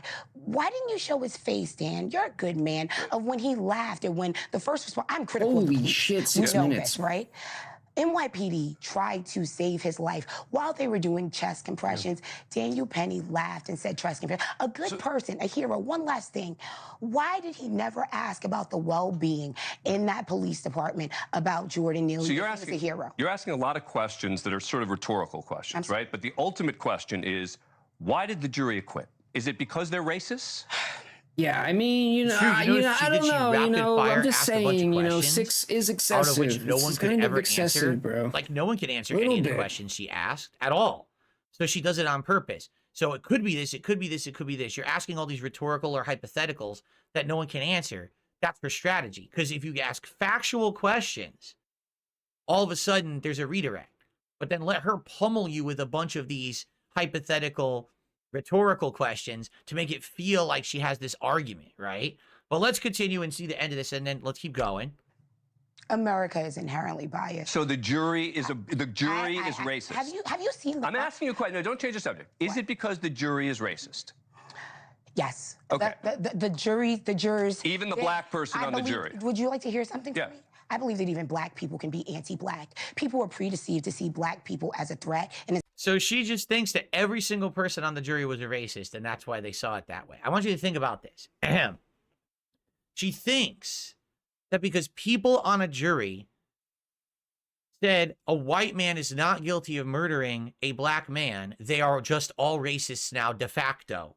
Just because. There's no possible way that there could have been a verdict where the white man was innocent because he murdered the black man. There's no way. They're just immediately all categorized as racists, even the black man that was on the jury. She literally just said that. Okay, then. as a victim because people called in. You heard the voice recordings when they called 911. Jordan Neely was in a chokehold for over 4 minutes, turning purple, which black people do in fact do that, and people still saw him as a harm. Even when his body went limp, he was still viewed as a criminal. So I'm sorry if I'm going to defend the needy, if I'm going to defend the poor. Why does no one talk about when Jordan Neely came on asking for water and being thirsty? Why does no one talk about... Because they're talking, because that's not what happened right here. What happened right here, the reason he was held was not because he was asking for water. It's because he was scaring the heck out of everyone on the subway, which apparently he's done before. Dan, anyone who has rode the New York City subway has encountered mentally ill people. Why are we not having this conversation? Scary. And we don't kill them. But you know what? We offer help or we get out of the way. But more people wish people would step up more and help and stop people from doing it. So are you giving a license to vigilantism? Are you saying that we should kill vigilante. people? Is that what you're saying? What I'm saying is, you know what I'm saying is it's very unfortunate. I think Daniel Penny would say it is really unfortunate that he died. Why didn't he care when he was at the precinct? He showed no remorse. Because he was defending what he did. He lied in that defense, too. Do you know he told people... Oh, that's it. So he was defending what he did. Oh, well, he lied in his defense, but no. You didn't respond. He gave you a valid response to your inquiry, and now you've already moved on. You're moving the goalpost. You're on another topic. That's all she does. Like, if you listen to anything she said in this entire conversation, it's, so here's a bunch of hypotheticals no one can answer. Okay, well, here's a valid response to what you said. Oh, on to the next. Wait, whoa. I just disproved you. Why are we moving on? Okay, so according to her, just because the jury acquitted Daniel Perry, they're all racists. It has nothing to do with facts, has nothing to do with anything. It just has to do with the fact that they would actually acquit a white man who was accused of murdering a black man. They're immediately all racists. There's no other outcome that could possibly be. And then, right, she's saying things such as, no remorse. Are you him? Do you know if he felt no remorse or not? The man just went through a crazy ordeal. He's got adrenaline running through him. He has to feel confident in the decision he just made because this could be his future as a free person on the line if people accuse him of doing the wrong thing, you know. But again, we don't have to defend him. But the point is, the arguments she's making are so ridiculous. Okay, like there is nothing there. Now, one final thing. The actual parents of Jordan Neely speak out. Thank you to KingPhil007 who just gifted a sub tonight. I appreciate that very, very much. Thank you, King Phil. So here are the parents of Jordan Neely speaking out on the situation after the verdict was given that Daniel was not guilty. Ready? I just want to say... Daniel Penny. Did I say Peely? It's Daniel Penny. Here we go. I miss my son. My son didn't have to go through this. I didn't have to go through this either. It hurts. His son didn't have to go through this, and he didn't have to go through this either. Aren't you his dad? So if you're his dad, why was your son on the streets, homeless, on drugs, hungry, threatening people, getting arrested 42 times? Where were you? You motherfucker. Where the fuck were you? Now... Oh, it's so sad he went through this. Wow. Where were you when he was going through it? Dude, You're his no, father. bro. You're the one who Wow. had him. Wow. You're the one who was all I responsible have to say for is wow, raising dude. him, for teaching him how to fend for himself, how to be a mature adult who could get a job, who would be off drugs, who would be a productive member of society, someone who wouldn't be arrested 42 times. That was your responsibility. You failed. You're the reason your son is dead. Period. You're not a victim. You're the perpetrator, motherfucker. That shit pisses me off. Oh, woe is me. My son is dead. He's your son. You're the reason he's dead. You fucking piece of shit. Really, really hurts. And it should, because you killed him. What are we gonna do, people? What's gonna happen to us now? To who? To you? You'll go on being a miserable wretch for the rest of your life who should be riddled with guilt that your son is dead because you're a horrible person and a horrible father. That's what's going to happen to you now. No one deserves to be choked to death. That's correct. That I Yeah. will agree with 100%. He seems like he's talking about his own dad right now. And you know, we're in that courtroom. Yeah, and he's people talking about are his own. That's so cheering. weird, dude. Yes, because they didn't want a man who didn't actively want to kill someone to go to jail for murder. That's correct. For the verdict. Correct. They made Because they said they thought it was the right verdict. That's right. the loudest noise. The judge did nothing. But when his father spoke out, they put him out the courtroom. Well, I don't know what they're talking about here. I didn't hear the court case, so I can't really respond to this part. Is that justice? I tell this family. Crypto207 just gifted 5 subs to the community. Thank you very much, Crypto. I really appreciate that, Crypto. Thank you so very much. As we're getting to the crescendo of this case, I'm going to give you my final thoughts, and I think you're going to like them. Thank you, Crypto. Do not give up. Because that's what they want you to do. They want to discourage you.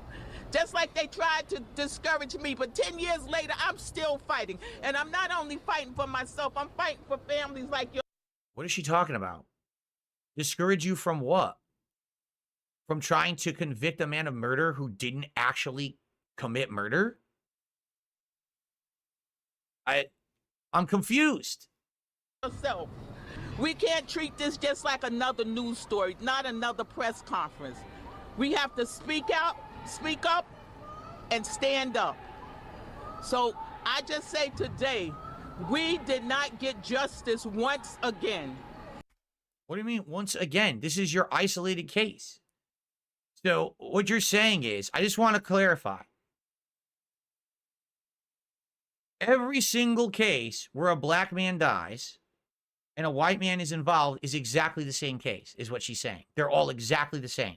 There's no different circumstances, no different facts or occurrences. Every single time that a black man is murdered, or even a black man just dies accidentally, and a white man is involved, it's exactly the same case.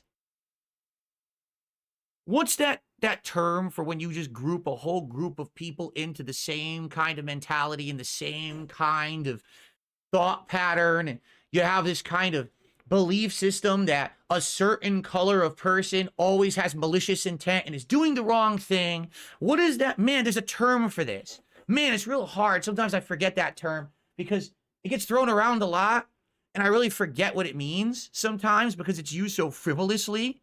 You know what I'm saying? It's like, I wonder what it is.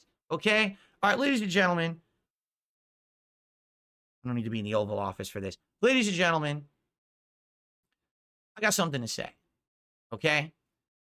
In this case, I want you to think about this. You're on the subway. Someone is acting absolutely insane. They're threatening people. They're going crazy. They're going to attack people. They're throwing things at people. So people grab them and toss them to the ground. Okay? They hold them there. All right? Do you think that personally, do you want people to die? No. Of course not. It's the last thing you want. You don't want that person to die. But sadly, sometimes these things happen unintentionally, which sounds like exactly what happened here. You know, Daniel Penny was not trying to murder Jordan Neely. He was just trying to restrain them to help others. Okay? I want to ask you an honest question. If Jordan Neely was Indian, do you think that Daniel Penny would have said, I'll just let him do whatever?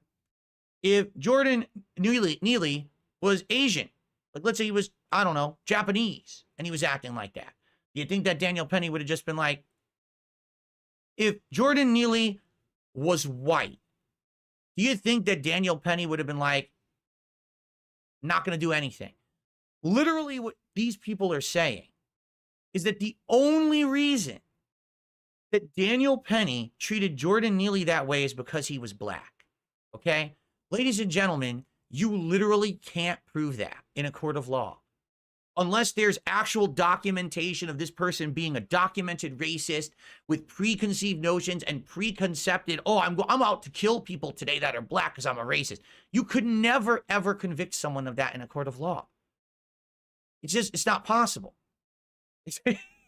So they're saying the only reason that he did it is because of the color of his skin.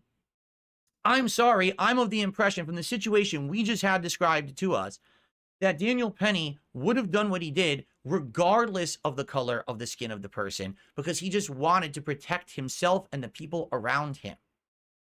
These people are upset because a black person died. I'm just upset because a person died. When I look at the root cause of the situation, what's the root cause? The justice system that identified Jordan Neely as being mentally ill, but repeatedly let him out into the streets 42 times in a row. As if one of these times, magically, he's going to get knocked in the head and just become not mentally ill anymore. And he's going to stop doing these things to get him arrested. No, that's not how life works. When you're broken, and if you need help, you need to get the help you need, not ignore the problem. The failure in this system was the New York justice system. It was not Daniel Penny. The New York justice system should have identified that this person had issues and took care of this person. Or, at the very least, his fucking parents, who knew this, should have done something about it. Not here on the day of the court case of the acquittal. Parents can't of do the shit. What do you mean? Oh, what are they supposed to do? It's your fault. You're the parent. He's an adult. What are parents you had supposed to do? responsibility to raise someone They did. who's He's going to oh my be God. productive, right in the head, It's not their responsibility and once not you're an doing crazy adult. shit. You didn't do that. You Fucking failed. stupid fuck. If you knew that this person was crazy, you should have done something about it. It's your own son. It's your own fault. You had him. You brought him into this world. You created the problem. You shirked responsibility. And now he's dead. You're the reason he's dead. The New York justice system is the reason he's dead. Indirectly, Daniel Penny is responsible for the death of Jordan Neely. But he's not a murderer. And he didn't do it because he was black. He did it because he wanted to protect himself and others, and he would have done it no matter what the color of the skin is. This has to stop. This bullshit, progressive, over-the-top, lying fleece job has to stop.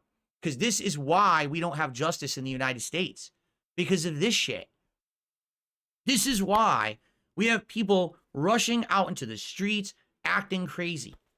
Because they see this shit on the news, because they hear politicians talking about this, saying, this is America. Everyone hates you. Everyone's against you. Everyone's racist. Ladies and gentlemen, not everyone in the United States of America is a horrendous racist. There are racists in the United States that are awful people and do awful things. It's not every person.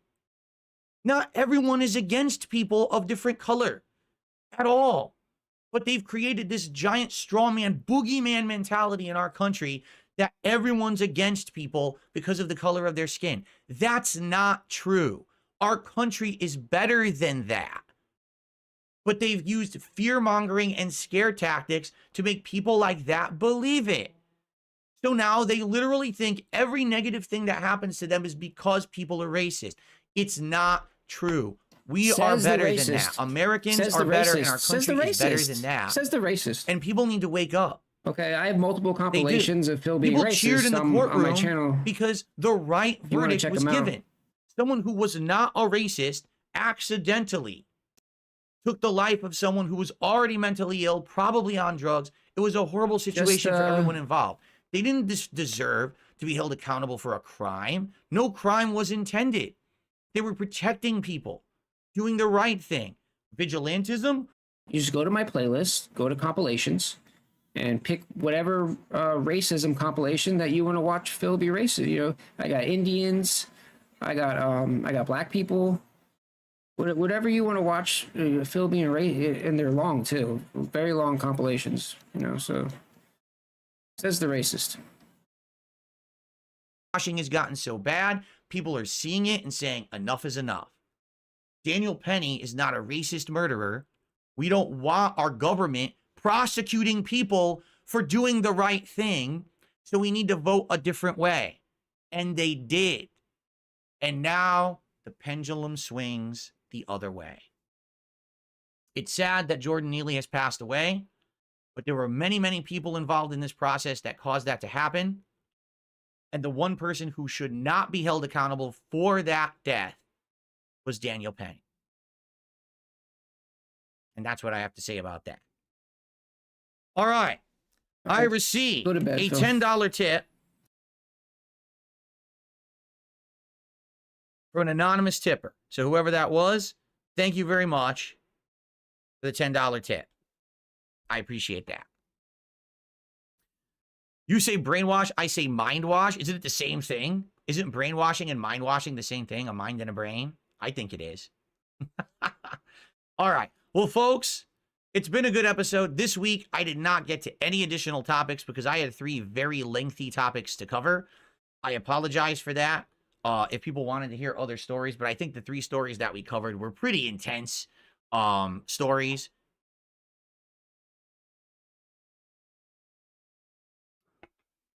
It's funny because now Rain 3D says, well, can you tell us, how would you fix the justice system? How could you help a repeat offender? I'm not a government official. Are you aware of that? You know, I didn't run for government. I didn't say that I should be responsible for those decisions, nor do I have all the answers. But I certainly can have the right to observe and give my opinions and respond to these kind of situations. But you have no solution. I don't have to design the solutions, but I can call the bullshit out when I see it, and that's what I'm going to do on dsPolitics. Of course. You're going to offer no solution. You're a fucking moron, dude. You're an idiot. So, folks, you're a dunce. That is going to be it. You're stupid. I am not going to be doing any post-show. I got to get going because I have to try to edit clips for the show. And I can think of at least 3 to 4 good ones right now. You're fucking ugly as hell. I definitely need to take the time to do it, so I got to get to work on that. So I got to get out of here. Okay. So I just want to say thank you. Oh, I could stop recording now, actually. I just want to say thank you to everyone who attended. I'm very sorry for my light debacle. I now know what to do if that happens to fix it. No more goals. No more tips. Excuse me. And thank you all for being here. I hope that you enjoyed the show, those who were here. How many viewers did we actually have in the end? Well, we actually did get over 200 viewers by the end of the show. So we did gain some. That's nice. I didn't know that because I thought that we still had like 160. Oh, yeah, so that's nice to know. And I do want to say thank you to those who did support. Incidentally, we did actually get more support this week than I did last week. I do hope that we will continue to have support for the show. And I'm debating whether or not I want to continue to do this as an exclusive Kick show because you saw what happened. Like when I'm on Kick, you know, I guess that's what people said. They said maybe I should do it. I should start co-streaming it to both Kick and to maybe DSP Reacts. I don't know. You guys think about it. All right, let's talk about it. Let's start talking about it over the next week. I'm definitely going to do another show next week. But the debate is, should I only do it on Kick or should I actually do co-streaming of it? I'm down for either. I think either would be fine. But I don't know if there's really a benefit. Like, honestly, the streams that I did on DSP Reacts didn't really get traction, you know? So, plus, this week I'm doing a big React stream where I'm going to react to the Mr. Medicare documentary by June the King this coming Wednesday. So, you know, maybe, I don't know. Or do it every other week since I cured it with my brain. See, here's the problem, though, I cured it with my brain. You see how much news there is? It's not like I'm strapped for news stories. It desynced again, by the way. It totally just desynced again. Unbelievable. At least I know how to fix it now, okay? But it's not like I'm strapped for news stories at all, right? So, you know, I feel like if I waited 2 weeks, now I'd feel too much like out of the loop on politics. I definitely feel like this has to be something that we do once a week to make it work. If I do it every 2 weeks, you're going to have so many backed up stories. I miss out on ones that I want to talk about, you know? So I don't know. You guys tell me what you think. Let's get some feedback. I'm still streaming on Kick no matter what, but whether I co-stream next week or not, I guess we'll figure out. All right. But guys, thank you. I had a great time here with dsPolitics this week. I hope you did too. I'm going to go clip some highlights, get those uploading, and I'll be back tomorrow. Now, what am I doing tomorrow? Tomorrow it's going to be Bloodborne, Old Hunters DLC on the first stream. That's going to be great because now we're getting to the part where I'm going to fight Ludwig and then head to the hardest part of the game. Plus, on the Level 1 podcast tomorrow, I'm going to cover all the stuff from the Game Awards tonight. So I'm going to be reacting to a bunch of new trailers. I know Witcher 4 had a trailer. Outer Worlds 2 has a trailer. That Elden Ring co-op game has a trailer that has Dark Souls characters in it. So it seems like it's kind of a not lore-intensive game, it's just an action game. So that'll be interesting. And then tomorrow night, I think I'm going to do Balatro. I think I want to do a second stream of Balatro. I had a great time with Balatro last time I played it. So I think that's what we're going to do. Okay? Fair enough? All right, guys. Thank you. I will see you all tomorrow morning. Everyone, please have a good evening. Thanks to those who attended. See you for a fun podcast, and I will see you for... I can't make it stop. Then I'm like, damn. All right, guys. Thanks a lot. See you tomorrow. Bye-bye. My throat is gunked up. What is going on here? Damn. Snort, snort, snort. Code. Drip. Snort, snort. I got the drip go. Snort, snort, snort. Code. Drip. Snort, snort. I got the drip go. Damn. I got the drip go. I got the tips go. Clear your throat. Blow your nose. Damn. Clear your throat. Please tip me. Damn. Post-nasal drip is a constant. It keeps going. It's like a faucet that's dripping. Damn. Snort, snort, snort. Code. Drip. Snort, snort. I got the drip go. Snort, snort, snort. Code. Drip. Snort, snort. I got the drip go. I got the drip go. I got the drip go. I got the drip go. I got the drip go.